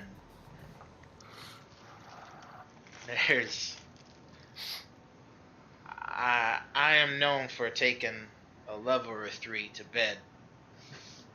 And jealousy runs rampant. So I'm trying to avoid some of my past.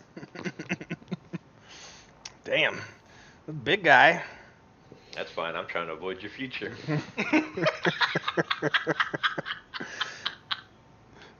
All right. So, more throughout the thing, you guys start talking more and more, start opening up. So far, I want to take an inventory. What's everybody's opinion on everyone else? We'll start with Ox. Ox, what do you think about the individuals on your cleanup crew? I'm lucky to have so much eye candy around. Good looking. They are good looking boys. No lies. Welcome back. No one rubs me any particular wrong way. Mm-hmm. Although, I have a feeling checks can be pretty for only so long. Okay. What do you think about Snow? You don't have any bad opinions on anybody? Anybody you like more than the others? Or anybody you're connecting with more? Because I know like Anders and Phoenix are kind of pally. They're chummy. Clyde is pretty much... He's happy-go-lucky is what it seems like, as long as everyone's respecting everybody. It seems pretty good. Wolf's quiet, but he's into doing everything with you guys. So, is there anybody that's standing out? Well, let me think of how I want to phrase this.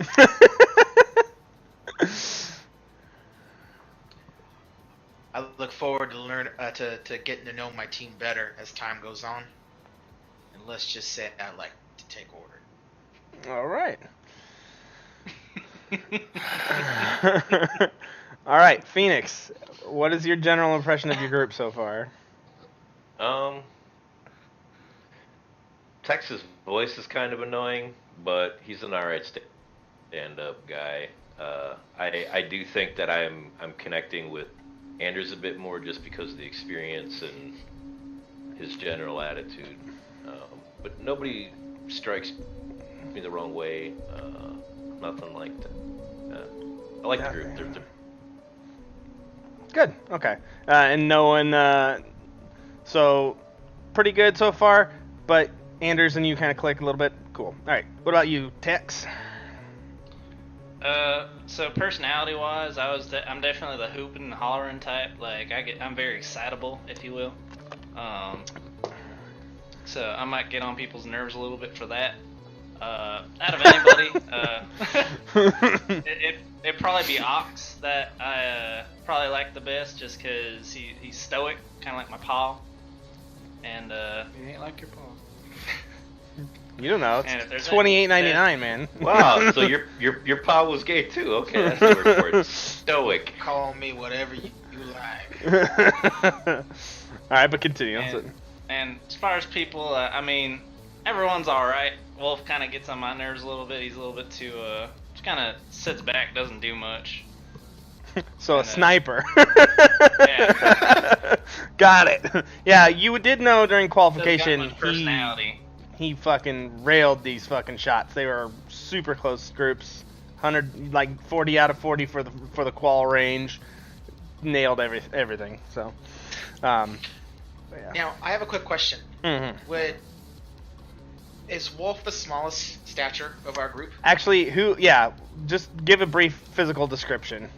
Wolf, you go down first. I haven't even fucking thought about that. We go Wolf, Anders, Clyde, Phoenix, Ox. So, like, just general, like, what do you look like? So, I'm about 6'8". Fuck. About Jesus Christ. a 4 I told foot you, chest. he's a thick boy. You're not a man. He's a. I'm I'm at that awkward point where it's not fat, it's lean. So I'm cut where I need to be, but I also got a little bit of a chub, I guess. No, chub's not a good word. I got a little, if you will. I mean, because I got a lot of it. You look like you probably look like an out of season weightlifter. Yes. There we go. You're not on your cut, so you're not like, but you got. Oh shit! So, he's a big boy. I work out, I eat. So I'm just a mass. Although, what's important to know is there's always a flair about me. In my full gear, I have this feathery. It's a boa. I'm just gonna be honest. It's a boa. It's a white feathery boa, but it's reminiscent to if you've ever seen Goblin Slayer. What the Goblin Slayer's armor looks like. Nah, I've actually linked that to a couple people because that fucking first episode was so cool. So it's a boa and it's something that I treasure, but I always have a little bit of flair going at any given time. I always dress just right. Okay. All right, Phoenix, what do you look like? I'd say I probably face is a little gruff, but you can definitely tell I work out. Yes, Scars, obviously, like I said. Honestly, I'm thinking along like not as defined as the guy in Altered Carbon, the Kovac, like kind of like that size, but just not the definition. Okay. I definitely eat more than that guy and don't work out as often. I enjoy a hot dog on occasion. All right. No. Steak, not hot Steak, dog. okay. Steak, not hot dog. Taco. What color hair? Good Like hot dog goes a long way. what color hair? What kind of nationality? That kind of stuff. Scared. No, he's Ooh, shit.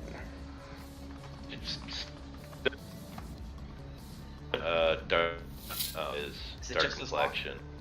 No, it's cropped up in a decent haircut. The only reason my hair is long is because anytime I try to do my hair, it just looks like shit. So I don't. But yeah, that's about it. Okay. All I right. don't think he saw that either. That's the best part. Nope. All right, Tex. What? What do you look like? I'd say probably actually similar features to myself, except like brown hair, brown beard. I think it's still the same blue eyes. You'd never see me without my fucking hat on. I smoke a fair bit. I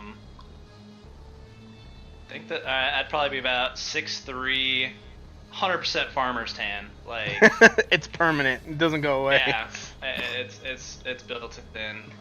It's a feature at this point. I'm not like bodybuilder strong. I'm very much like the hard working strong, like a lot of manual labor strong. I forgot to mention, I also don't have a hair on my body. Oh god. Do you have to mention now? No eyebrows? Yeah. Do you have No. eyebrows? I Oh, don't you're. have eyebrows. You I don't make have me a, think of the, I don't- what's the, I don't have a single hair on my body. You're So- welcome to ask why, and if you want to know if I really have, I'm willing to show Don't whatever care. you need. I'm good. all I can think of. Being the medic, I'd be like, what's wrong with you? I have a small genetic defect.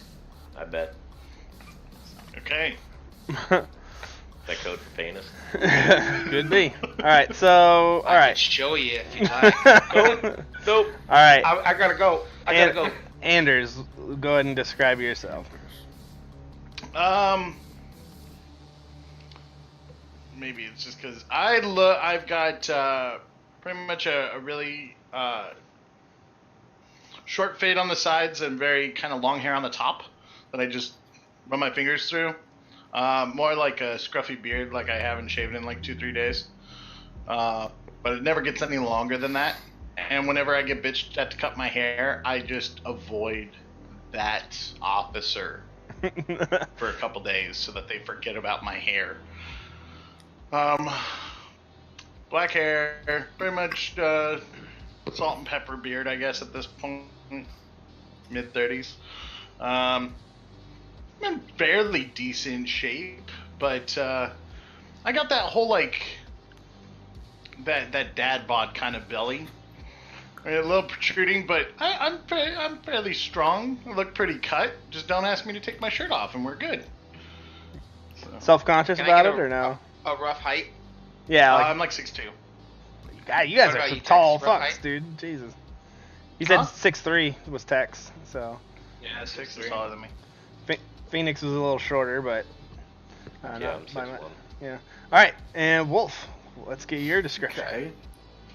I didn't say. I'm shit. 25. Sorry, So you're pretty. You're so I'm a little on the younger side. okay. I like him. I'm 40. So I'm 107 years old. I really get it. I'm I'd 28. say 5'11". Probably 175, 180.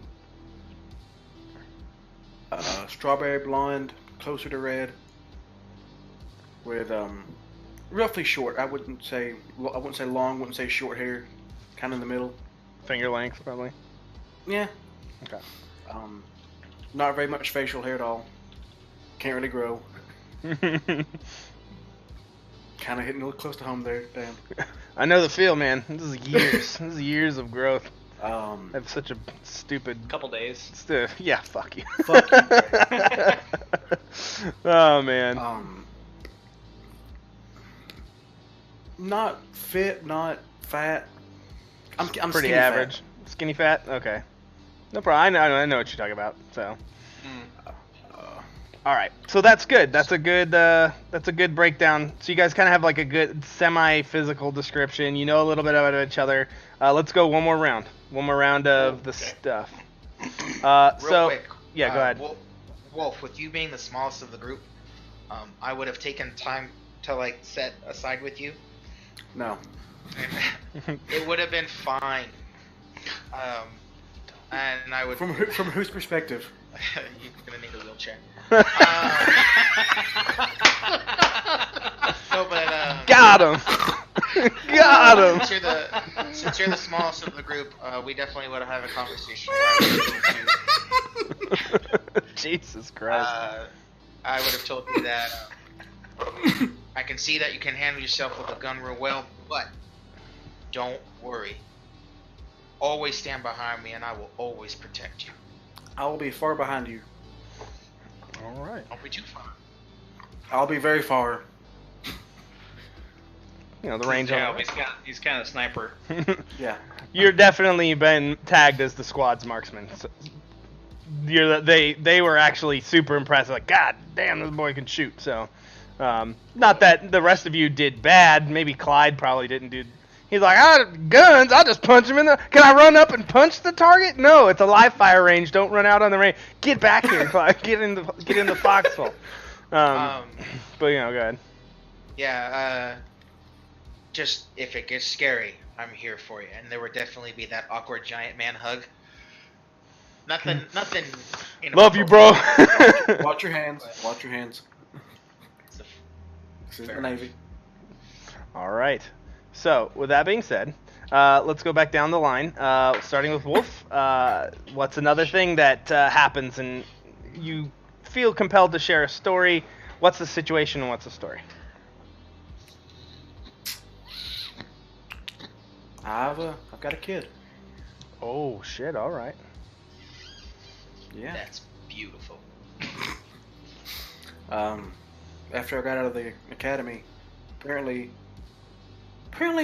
somebody I was with before. Well, no, fuck. I was in the academy. No, it's fine. Come on. Someone I was in the academy with kind of hit me up later and said that we had a kid together.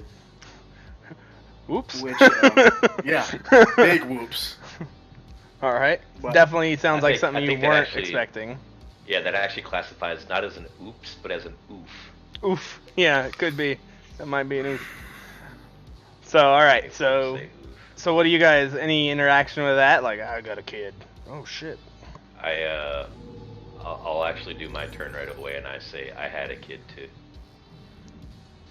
Had? I girl, and we had a kid, and it ended up getting really sick, and it pass. Oh. Yeah.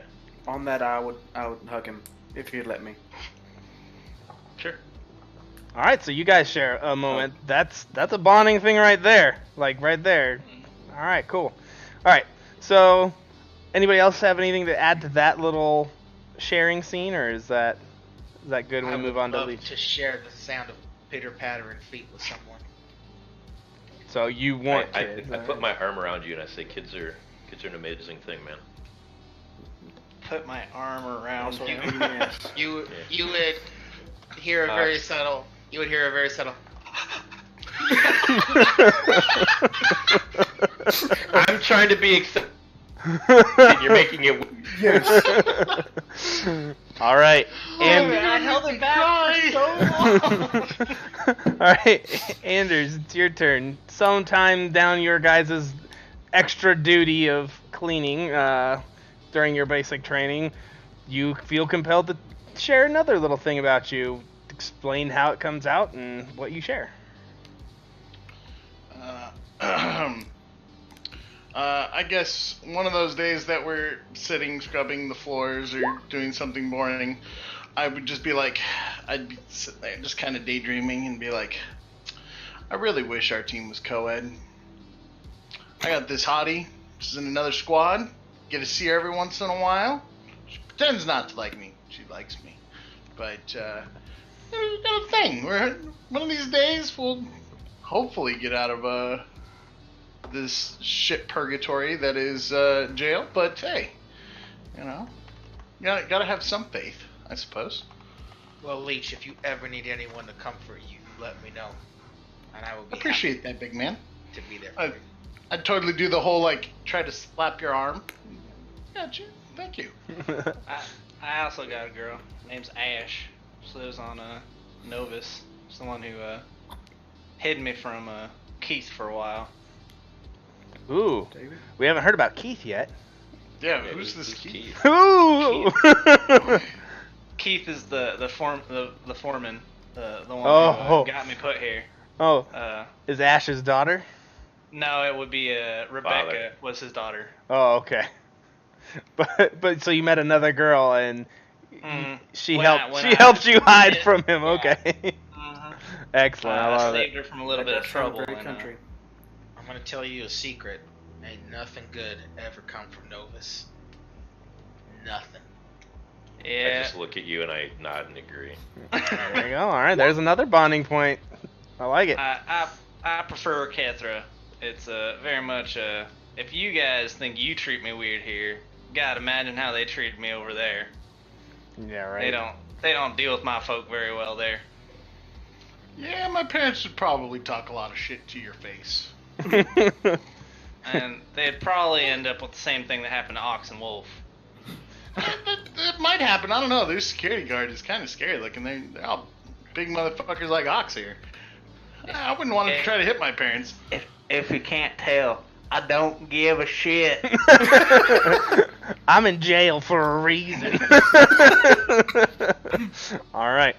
So, You usually don't get life sentences for a punch in the mouth. That's why I don't like guns. I don't have to kill people. I just pin them in the mouth. It feels good. all right. So, with that, another story from Tex. If he'd like, he only rolled a 1, so he doesn't have to. He can abstain, but it's up to you. I just did it. Oh, you did share? Okay, cool. All right, then we'll move to Phoenix. That technically does count, so yeah. So, same Then thing as everyone else. As Tex was talking that he's got another girl, and I said, yeah, I got after I broke up, I found another girl on, I was about to say Radria, on Kethra. No, Radria's fucking gone. Radri's a ruin. That place is fucking toast. She's got 2 of her own kids, but I treat them as mine.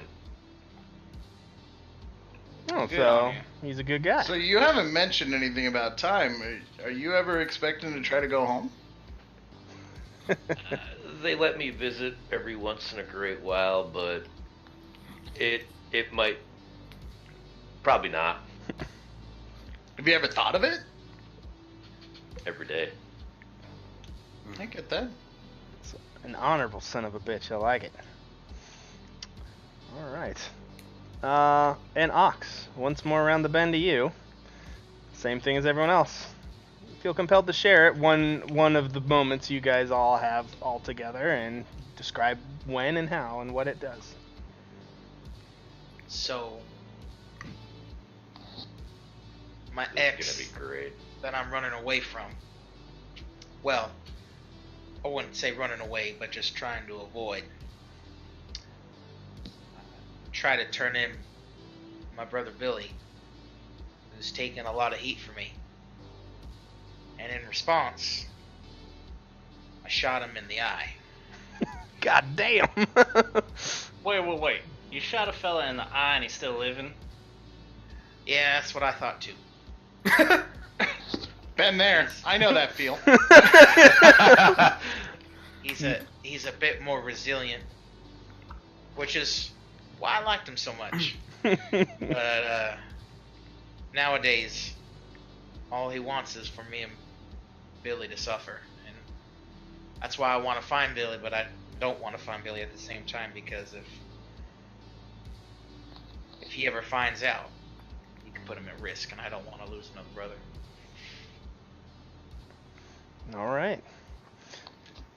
Speaking of, I shot his eye out with a gun, by the way, in case anyone was wondering. It's with a gun. with a gun from my hand. Not your shot, if you will. I appreciate that you explained that to us. It was just an unexpected like. Oh, my eye, God. I have an Couldn't have interesting given story me to- warning. First deployment, okay? All out and about, they're like, okay, this is how we do it. You know, we all running out, everything. Bullets start flying towards us, right? Shit's going down. It's crazy. What do? I pop my ass beneath the heavy, okay? Good place. Nice, strong. Guy was cool. Not weird at all. Just kind of sat behind him and just let him take all the shots. I was like, that's your job. Good job. And there was this dumb motherfucker. His name was, I don't even remember what his rank was, but his name was Kelly, okay? Kelly Parsons. And he starts yelling at me. Yeah, right? It's a good guy's name, I suppose. But he starts yelling that he got hit, and, you know, medic up, and I'm looking around the heavy. And I keep noticing this dude is hiding behind this rock that's like this fucking big. And I'm like, no, motherfucker, you come to me. I have cover. You don't. Come to me. And he keeps on yelling at me and yelling. I'm like, come to me. That's how this works. I'll heal you over here. Talk to me if you want to live. That's right. Yeah, exactly. And he just keeps yelling and yelling and yelling. Finally, I get the heavy to finally move up a little bit more so I can start patching him up. I save his ass, sorry ass, you know. But hey, he lost a hand. And ever since that day, he has done nothing but fuck with me on a regular basis. But hey, they gave me a medal and a rank for it, so I was like, oh, this is great. I love this. And then that's when I got promoted to another squad, and fuck that guy. Okay? So, yeah. Sergeant Harp can go fuck himself. What? I can tell you that I will always protect you. Stand behind me for as long as you need. And you never have to say more than once. I will always come to you. I think we're gonna have a good relationship, man. This heavy, we always got to stick together. But this guy was an idiot, total idiot. Knox, I know what you mean about brothers. I've got 4. Damn. Thought about them every day at the academy. That's a lot of fucking kids your parents had. They They didn't were have breeders. they didn't have much technology. I got 4 siblings as well. Damn. I you got, guys- That's expected on Kethra, though. yeah. Well, you work out on a farm, more hands. I actually got a brother Billy as well. Well, shit. Seems like a common name. All right. I'm an only child, so I don't have to worry about any of that kind of shit.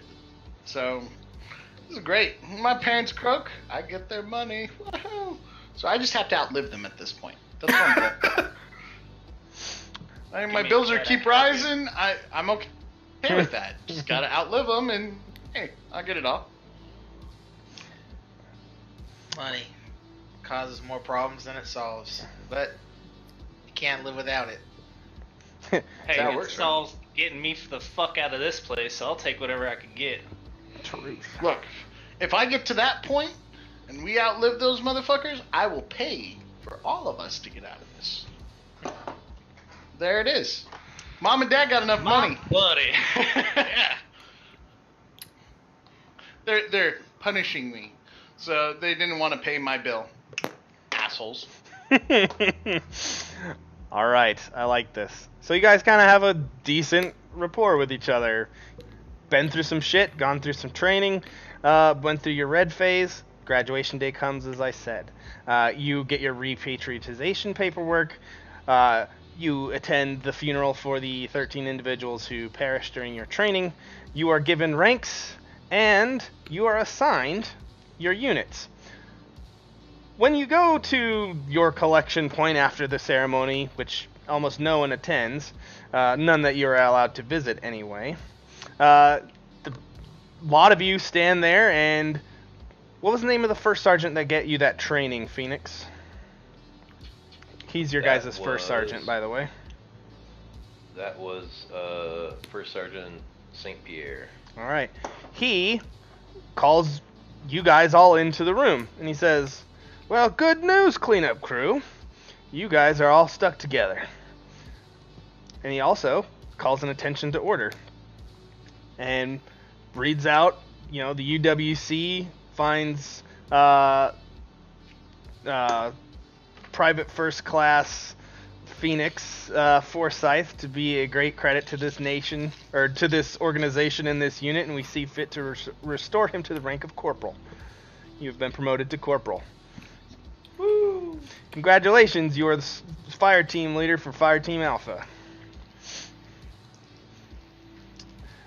Anders, you will be in fire. You will be watching over these guys, as you too are going to be assigned to. Cut out what? You will be assigned to first squad as the squad medic. You guys were going to F platoon, 110. He's like, you all have 2 days leave. And he's like, Phoenix, make sure they don't fucking do anything stupid. And I probably won't ask you to come into formation for 2 days. You guys kept this barracks clean, and I appreciate everything you do, regardless of what everyone else says. Anders, don't go shooting anybody in the face, please. Yes, sir. Appreciate it, tough. And he's like, no problem. He's like, hands you all packets, or basically hands you all a little, data stick, and says, make sure you upload it to your patch, patch it up, get out of my sight for 2 days, report back here 06 Monday morning. And you guys have 2 days of freedom around this base to do whatever the fuck you want to do. Just get turned. Let's get space turned. That's the first time I've used that phrase in its ever. The way it was meant to be. yeah. That is the first time the way it's meant to be. Unironically. Yeah. Excellent. All right, so you guys given 2 days of freedom after probably about 10 weeks of bullshit and having to clean up after everybody, going through physical training, mental training, weapons trainings, all sorts of survival stuff. What is it that you guys do? I gotta see my love interest. Okay, how long is that gonna take? Are you gonna do spend a day with her, or are you just gonna go hit it and bounce? Is there alcohol that we can go get? You are given free leave around the station, so you may. Then I'm gonna go drink with everybody until I've got a nice solid layer of fucked up, and then I'm gonna go spend the next 24 hours with her. Okay. All right. Okay. So. How far is this base? Yeah. Are we on Kethra? No, you're in a space base. you're in a space station that has probably a 5 mile by 5 mile habitat in the middle, and then attached to the outside of this habitat in the middle, there are units, brigade combat team units that attach to the station, and can be modular. So you're in the 110 Alright, so modular. I'm gonna assume that my woman wasn't able to come visit. I don't know. Let's roll. I just hang out with whatever the group is doing. I rolled a 1. She was not allowed to visit. I mean, do I have like my items and my stuff? You have your personal gear, yeah. You Yeah, guys. from time to time I call her, like probably twice a day just to talk to her, check in on her Oh, and yeah. all that. But then other than that, I hang out with whoever's staying back on Mhm. on base and is getting fucked up. I don't drink. I just basically babysit them, just keep them out of trouble. Okay. It seems, since you guys are Alpha Fire Team, Bravo Fire Teams, coming from a different training company, from a different base, so you can't get to know the rest of your squad, but you do get introduced to your platoon leader. His name is Sergeant Michaels. He is a penal marine just like you guys, or penal soldier just like you guys, and he doesn't want to interact with any of you at all. He has the 1,000-yard stare. He says, "I'll fucking deal with you Monday. This is my weekend. Don't fuck with me." Is he hot? He's okay. Looks like he's been heavily fucked up. He has almost a completely cybernetic arm, and a good portion of his left leg is cybernetic as well. Better to choke you with. Wow. Do they have WD-40 on the space station? They would. They probably have WD-41. It's 3,000 years in the future. They've advanced the formula. WD-50. Yeah, fuck. But yeah, so you guys spend 2 days. First day, cutting loose, getting a little rowdy, hang out with each other. At the end of the night, Anders splits ways to go meet up with one of the ladies who he's keen on. What else do you guys do? Anything else? Before he leaves, real quick, I would give him my phone number and say, "You need anything, give me a call. I'll come get you. I'll help you. Do whatever. Stay safe." Thank you, sir. I assume at this point we all would have probably exchanged phone numbers. It's been a couple months. Yeah, at that point when you're giving all your stuff back, it's probably like, hey, yeah, we should do that. After Phoenix tells Anders that, he's like, yeah, we should all link up our shit. It's not been months. We've literally gotten out of the unit 2 days. Okay, I didn't know if we had access to those supplies. Okay. Probably not no. during the Graduation. training. Got it. Yeah. Got You it. will have access to them in your next section of training, though. We have had currency during this time, or while we were training. You are given basically a credit stick with whatever starting money you have in game. Okay. You're allowed to take a small portion out while you're basically in here and paying off your debt, but most of, like, 90% of your paycheck goes to pay off your debt. What I was gonna say was one thing I guess I forgot to mention is the fact that I've got an illness, so Anders would have known about it. And how easy is it for me to get my Dude, you're covered, man. You got army insurance, bro. That's just covered. They give that shit to you. Alright, that's just something I need. Would I know that when I get down, or like if we're serving on cats, or would I know that like I should stock up on it? They would probably tell. That's Anders' job. You're on his squad. Cool. He's the medic. He needs to take care of you, so he needs to make sure you have your meds. You need to make Morning sure. coffee. You meet me as I'm still sipping, and I'm just like, you know what to do. I got my needle ready. Are you forthcoming with your sickness? Yeah, it's a miner's lung basically. Can it be transmitted sexually? No. Comet's got weird gas. Oh. Okay. John just walks away. It's like, God damn it!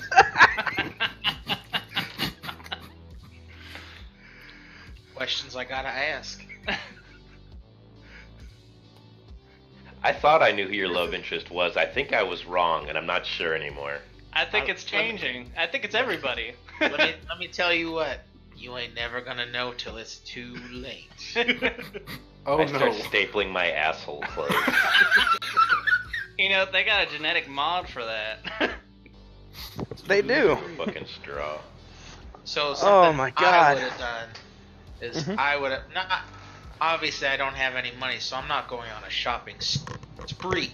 But Right. I am trying on different clothes, different suits, different dress shoes, and then I like a rinky-dink little sunglass hut. Mm-hmm. Oh, they prey on soldiers all the time. I know this. I will pick up a pink and white polka dotted flamingo wing tipped pair of sunglasses. All right, let's see if And they I'll have just those. I'll keep on my person. They have a pair that is mutable, so it can kind of change shape and form. Just pay the price for sunglasses and you can have a set. Alright. Yeah, Question. what? Go ahead. Okay. If we don't have enough cash, can we add to our debt? No, you can ask me It's that. not a credit card. It's a debt. Yeah, Can we add to it? probably not, but just realized you were working for a couple months, so you have probably a couple hundred credits to spare. Okay. Wolf, how much would you need anyways? A couple hundred. Yeah, Yeah, give him my 200 credits. Well, No, does no, he no. have money or no? Yeah. Yeah, you guys just add 200 credits to your guys' sheets. So it's like 20 yeah. gold. Basically, John, I don't know if you can tell, but I'm being that squad leader that I'm making sure all my guys are taken My guys care are of fucking before- squared up. Exactly. 18's good, baby. We're good. What if I were to go say weapon shopping, what would I be able to find? Nothing. 0 weapons are Fuck. sold on this for the penal marines. Okay. You It's trying to our get library. you trying to get that punch thing? You'll Yeah. you'll be able to get it, just not right now. Not in sessions. What about armor mods? I think what he's saying is don't worry about gear right now, worry about gear later. Now is RP and fuck around. Kind of. I'm just trying to think what they would do because you're going to be issued armor and weapon, right? As a soldier, you'll have them. I was trying to think what they would do. I would say irregulars are not allowed to mod their armor. They're given the bare bones stuff. There is a place that sells it though. The regular units and some of the special units would probably be allowed to modify their own gear. I would say they're there and you could purchase them. You just probably wouldn't. You would know probably not to install them right away. Gotcha. Plus, in all honesty, like Army of the Future, they would probably issue gear based like Around okay, the person. You are really good at this, you're getting this gear.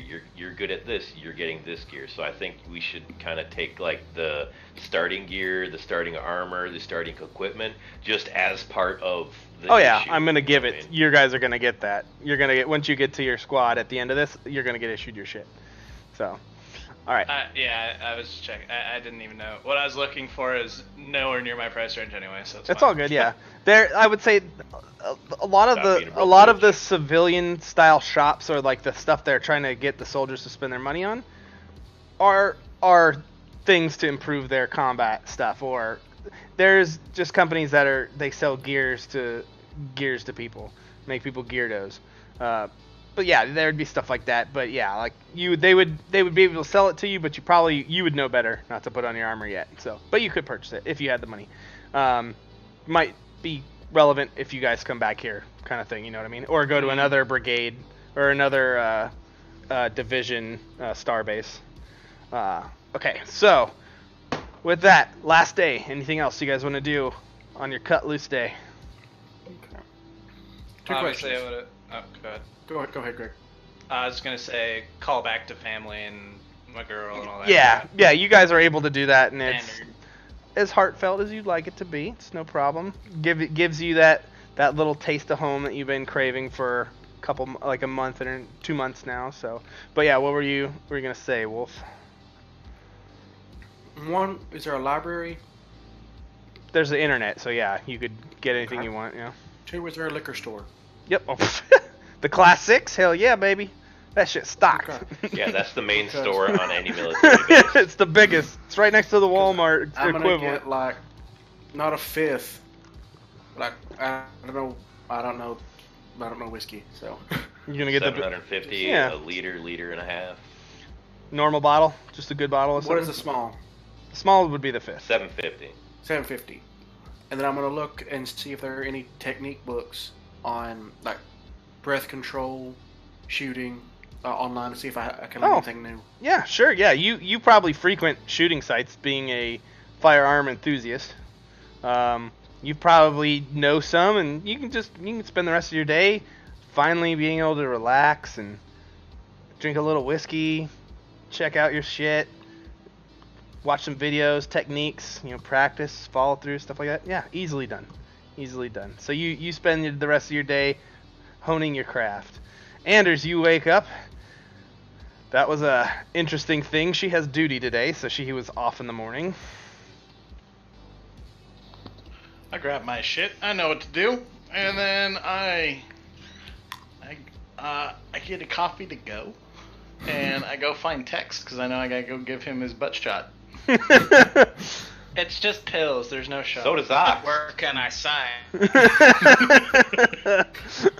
All right, yeah, that's easy. You guys can meet up and administer your daily meds. Not a problem. It's tier 1. It's just pills. Yeah. Okay.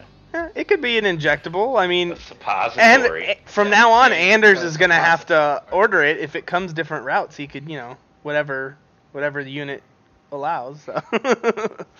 Fair enough. But pills would probably And then be I'm the going easiest. to pretty much spend the rest of the afternoon just doing like the relaxing shit, like make sure to go get my vape stuff and sit and read my Nook, check out the news, what's going on, looking on mom and dad. It's done. If there's any Their stock prices are up. It's good. bitches. But yeah, Phoenix, anything special from you on your last day of freedom? Just every free second that I'm not babysitting one of these guys doing something they probably shouldn't be doing, I'm calling my woman. So far, Anders and Wolf and even Tex, pretty. No, I've definitely gotten some. I've definitely probably almost gotten some fights. Yeah, like they're pretty good. Tex definitely likes to start stuff. He's a fighter. He's a scrapper. I'm uppity. Is there any like fighting rings? There's probably some amateur boxing kind of stuff, or there's Then a I tried sports with ball my last complex, $100. and then that's Okay, with my last $100, I keep trying to like get Tex and Ox to go fight people. Yeah, wait. I thought the last sport that was sports ball. Oh no, that's just the galaxy's The number main one sport. sport. It's sports Yeah. ball.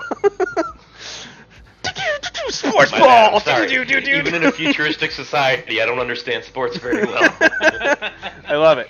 All right. Even when we So, invented it, I still don't understand what the fuck's going on. Yeah. all right, Ox. Anything you do on your last day of freedom before the next training thing? Yeah, I find Phoenix and I ask if he wants to go to the gym. Dog, I'm always down. Let's get our swole on. Let's do it. All right, you guys hit the gym and get your pump on. It's good. After that, What? Because in real life, I'm a fat guy. That kind of hurt when I did that. I've made a mistake lifting with the big guy. he puts 45-pound it plates as on like it's nothing. I meant it more as a joke as my real life Oh, yeah. physicality is. I don't exercise. I know it. It's all good. Wait. This is the extent of my exercising. I reach down and I pull up my bottle of whiskey and then I pour it, put the cap back on, and I gotta stretch, put it back. Damn, it's vigorous regiment, sir. Vigorous. Exorcist. Shit. All right. Fucking tired. So with Every that, good workout starts out with a good massage. Just remember that. We can hire Phoenix people for that. Run. Gotta loosen up. all Look, right. these are the gyms of the deep future. line. I'm sure that they got like robots that are all like choppy on your. It's good, man. Look, we're Nothing good, man. beats big hands. He does have big. I got hands. tiny hands, man. I'm like a carny, man. Real small hands. They're not that bad. They're tiny. They're pitiful. All right. To like lifting my weights. I love it. All right. So you report 009 Monday morning. The members of Bravo team arrive from their thing in chains, and then they're cut loose and let into your guys' thing. Bunch of scrappy spacers, pretty much, a lot of them. Sergeant Michaels pretty much introduces you to the rest of the team. Anders, he's like, all right. He's like, I don't really have need for a medic. Just stick with one of the teams you feel comfortable with, and then if we need you, we'll move you around. He's like, just keep your comms on. He's like, no problem. Go ahead and just hang out with them while I get everything squared up.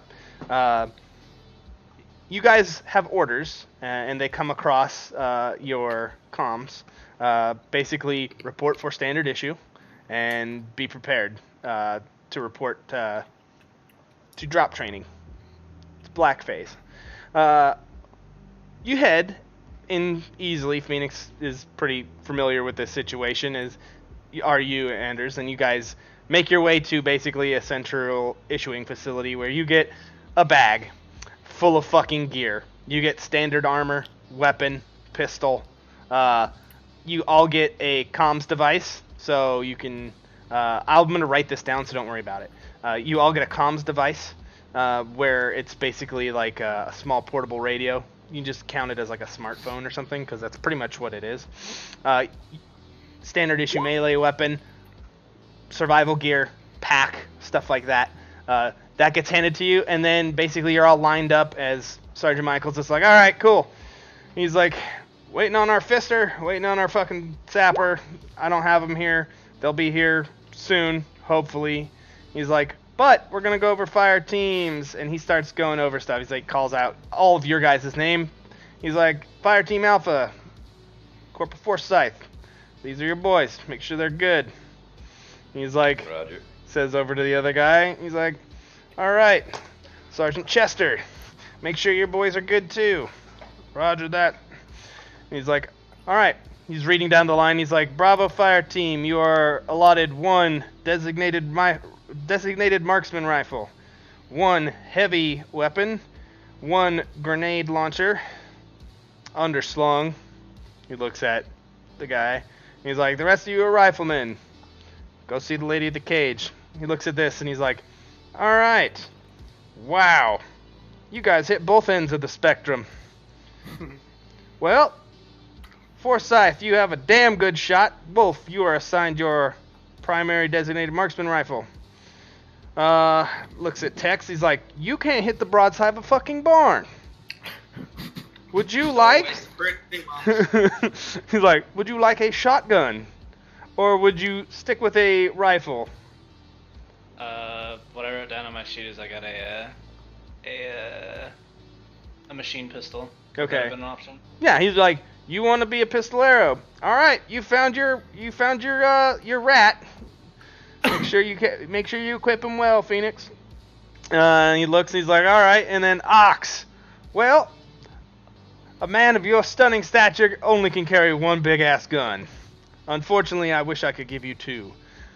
You are the heavy weapons expert. Quite good at handling large items. We're good to go. You also are joined by Private Mitchell. Private Mitchell is a squirrely-looking little guy.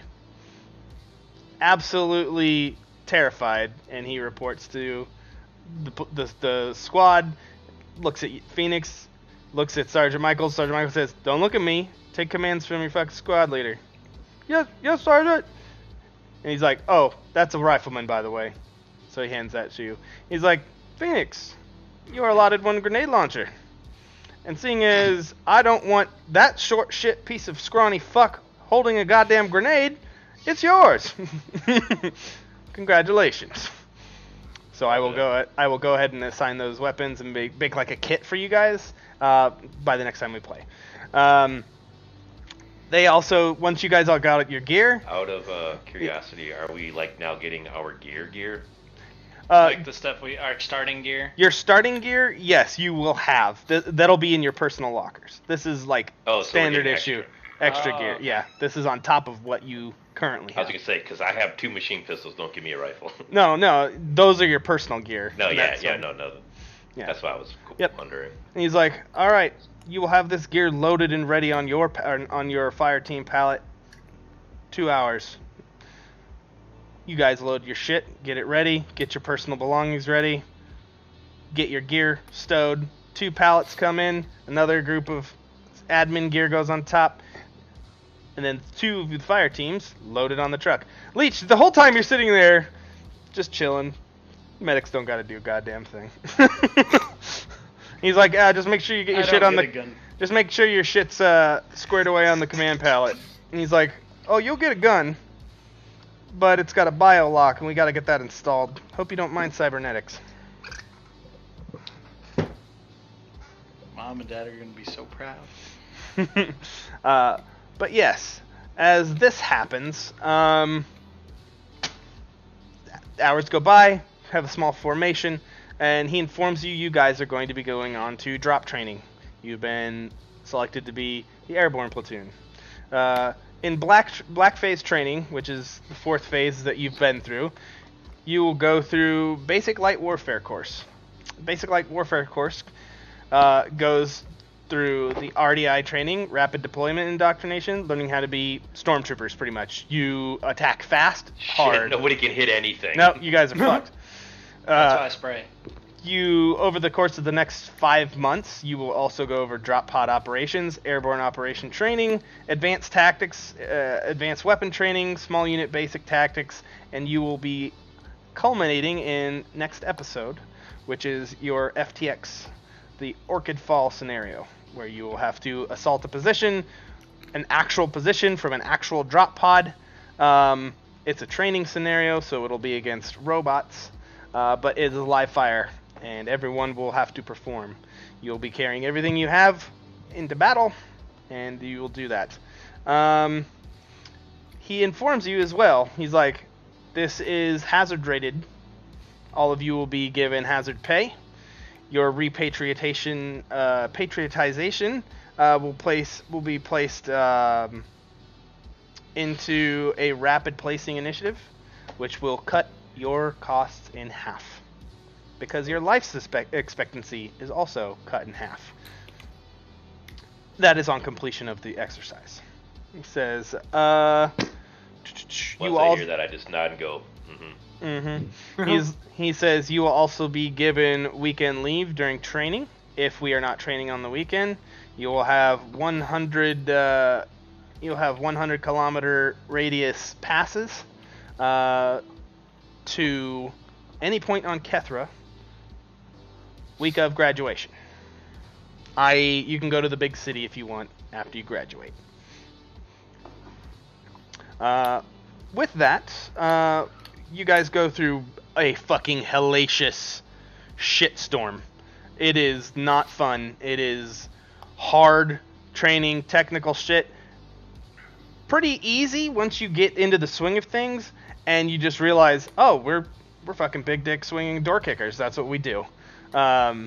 Except our knocker is a fucking drop pod, and you learn the drop pod has a rail cannon on the top, 4 mounted machine gun positions, and rocket launchers on the side. It's not anything to scoff at. Can I have a quick question about it? Yes. Can we upgrade it with a crossbow? Mm-hmm. I was just gonna say, oh my god, our That's chariot. That's fucking actually the evolved name over of the time. rail. That's actually the name of the railgun. It's the crossbow. I was literally thinking that too. It's like the railgun is our crossbow. Glad we're on the same page, boys. And Synthix gets to ride it all the way down. Mm-hmm. He does. But you learn how to you learn how to fight from it, fight with it, and learn the systems, how to repair it, what goes wrong. You learn emergency operations, which basically, if your dropship gets fucking shot at enough, the three interpods and your basically payload just drops out, and those 3 pods are launched out, and your fire team, command team, and Bravo fire team land. That's what you have. It's dangerous. You are all fitted with emergency. If the drop pod fails and your emergency pod fails, you have a parachute. But that's about it. They were thinking at one point. Parachutes make me nervous. Yeah, you're a big boy. You need a lot. basically You a need a bullet. lot of silk to These keep are you up. future parachutes. They're a lot safer If- now. Yeah, they're If we're more like high foil. enough and you jump, you could turn into a meteor. That's true. But with that, Turn into a ball form, you'll knock out half the life one. over the course of this training, you guys get very close. The total training time from the start of this session is 1 year, 3 weeks. 50% reduction in your total thing, plus 200 credits per month against your total cost. And at the end of training, you're already assigned to your unit, so you're basically on special leave to do this training. But upon completion, you will be fully fledged members of the UWC Dropship Corps, and that's where we'll start the campaign. I'm going to, throughout the week, I'm going to post a little story with basically a choose your own adventure thing. You guys will have to vote on it and decide how you solve the problem. That is going to be your FTX. We don't need to role play. It doesn't need to have roles or anything, but it's a lot of like, given this situation, what would your squad do? You know, how do you do stuff like that? And it'll only be like 3 or 4 of them, and it's literally just there's a reward at the end of it, and I need to figure out which reward you guys get. So, and that'll be your shit. So. Can you do those questions through straw poll so we could have them anonymous? Yeah, sure. That's fine. I can do that. Who's the squad leader? Phoenix is a squad leader. Yeah. Well, your fire team leader, not squad leader, but yeah. Sergeant Michaels is your squad leader, but yeah. You are in charge of the fire teams, and in this world, this military focuses more on the very small units, the 5-man teams, than it does the squad. Because the squad is literally just command and control and specialists. So, but Leech, you are attached to both teams because you're the medic for the squad. But you do work with Alpha Team, your guys' team, a lot more than you do with Bravo. It seems like they're favoring you guys to do the hard shit.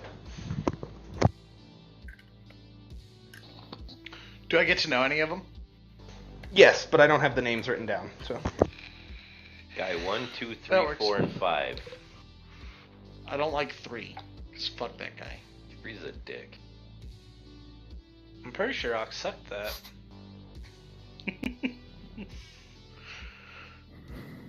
If Griffin's he's up on to his my phone. standards. Oh my goodness. Oh my god. All right. So the last thing I need to know before we call it for the evening, during your rest of your 8 months of training, you're in this dropship training course. You have your weekends off. Do any of you do anything rash, or is it just cut loose for a little bit, enjoy the stuff, get back to training? It's on base, not down on. Yeah, none. Okay. You're not allowed off the training Yeah. station until That's fair graduation. Yeah. Once again, I go into once in a while I have a drink, but I really don't get drunk. I'm trying to just babysit enjoy it, whoever's yeah. willing to hang out. You're I being actually a good probably- squad leader. I probably would have tried to work my way up on that boxing thing you were talking about earlier. Okay. Do you have... Actually, you can roll dice. Give me a D100 roll. Let's see how well you do.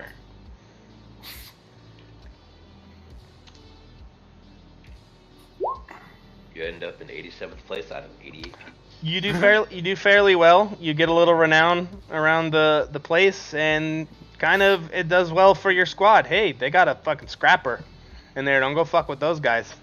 Keeps Scrapper rooms. yeah. Don't go fuck with fucking Alpha's or Fox Company's first squad. They're not something to fuck with. They got each other's backs pretty hard. So.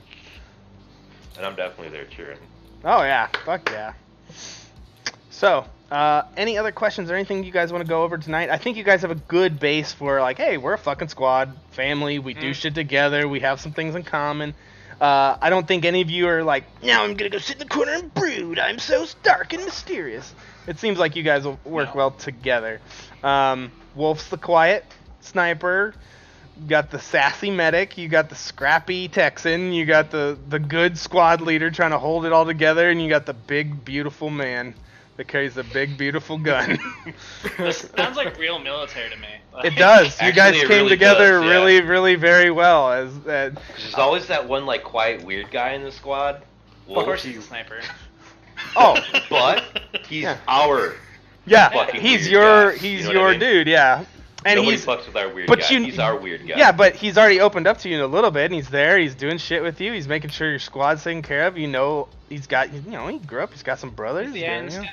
yeah, man. He's got I'll some be good the stuff. judge of who gets to fuck with who. Nobody fucks. No, I'm the unless judge of I who gets to fuck with who. You're the judge of who gets to fuck who. Well put. All right. So far, I think that's good. Good stopping point, and we'll pick it up next week. That'll be So- session 1. So I Are did, we I'm a gonna little finish sad. finish the facts next session? facts. What do you mean? Oh, like the other things you want to say? Yeah. If there's other stuff you'd want to do, we can just drop it now. Like share what other kind of stuff would you share? I don't know. I was just. Yeah. Those so- are campfire stories, man. Yeah. And I'm probably gonna take a page out of Savage Worlds book where there's like, while there's a little bit of downtime stuff, I'll pull over one of you at random and be like, tell a story. What happened? Give us an explanation on something. Tell us your inner monologue or whatnot. So you can explain it then as well. So. Okay. I was just making sure because I realized that was I- something that didn't get really. I want to try to befriend a sapper. Well, Your realistically squad will have speaking, one. So. Yeah. Oh, okay. Would you have talked about whatever it is you wanted to talk about during any of the events that we had done? Oh yeah. I was just asking because he had done 2 of them. Yeah, I just sped up through them, but yeah. Okay. So- Yeah, I was just making sure. That really doesn't even. That's not even fair because in my one. Yeah, I you dropped involved 3. 3 different Yeah. things, Yeah. and Yeah. then he kept asking me, and I'm like, "Motherfucker, that's all I want to talk about. I Yeah. want to talk You about none of that could have been shit." like, hey, I did my 1. I just wanted to see how open you guys I would be. also You guys rolled are real 1, open. I So. said like 7. Yeah, so Yeah. so you guys opened up. I didn't need to force you to do it. You guys did it yourself. That's perfect. I think it's a pretty good. I actually, I'm super glad with the way Ultramodern5's background system works. That's really cool. I really like it. Yeah, I it's really think cool. out of everything, that's probably the best thing I could say. So if anybody's watching and they're like, "Oh, Ultramodern5, what's that?" Look it up. Go buy the book if you haven't, or if you can find somebody who's got a PDF, Beg, Borrow, Steal, take a look at it. It's got really good character creation guidelines. It has really good points and really bad. Good as in like if you're like me and you're not super creative, it will make a character for you. It's bad because I actually had a character in mind for this campaign, but then everybody was like, all right, you got 10 life events, and now there's like all this craziness that I'm just like, I didn't want this, but now I have to like work with it. Right. It's sorry. it's interesting. I like it. Yeah, there are pros and cons. I think it gave you guys enough fleshed out stuff without having to think too hard that it was kind of seamless. There was points where you're like, yeah, Nick's like, oh, my family came from money. If I get out of this, I'm paying you all off. Or like, hey, we both have a brother named Billy. Or hey, I had a kid. I lost a kid. Oh man, you had a bonding moment there. Shit, Hey, you guys wouldn't have go thought of ahead that. and pay off my bill, buddy. Yeah, right. So I mean, I think it came out really good. So, and we'll pick it up next week. And actually, you're going to do the first thing is you're going to do a little recap of what happened during the FTX, and then basically you're going to be given a Frago order, and you have to go knock out a job or some military order. You'll have to do something, but it's going to be Actually, like pretty quick. Go ahead. there would have been one question that I did ask during like all the just random downtime to Anders. Do you prefer Doc, Anders? What do you want people to call you? Ooh. Because there's always something for like the medic. A lot of medics go by Doc. Is there something you like specifically? Well, that's a great question. I don't mind Anders. Like, I'll respond to that. My last squad before they all got killed, and that whole 90% of your squad has to die before you get out. That's bullshit. Okay. No, you lost 89%. One motherfucker crawled back. Yeah, Um, should have shot him. they called me Leech a lot. At first, I hate it. Over time, became a thing. I don't mind Doc. I'll respond to Doc. But, yeah, Leech was always their go-to. So I figure, why not? Do you prefer But- Leech? Does it have to do with your good at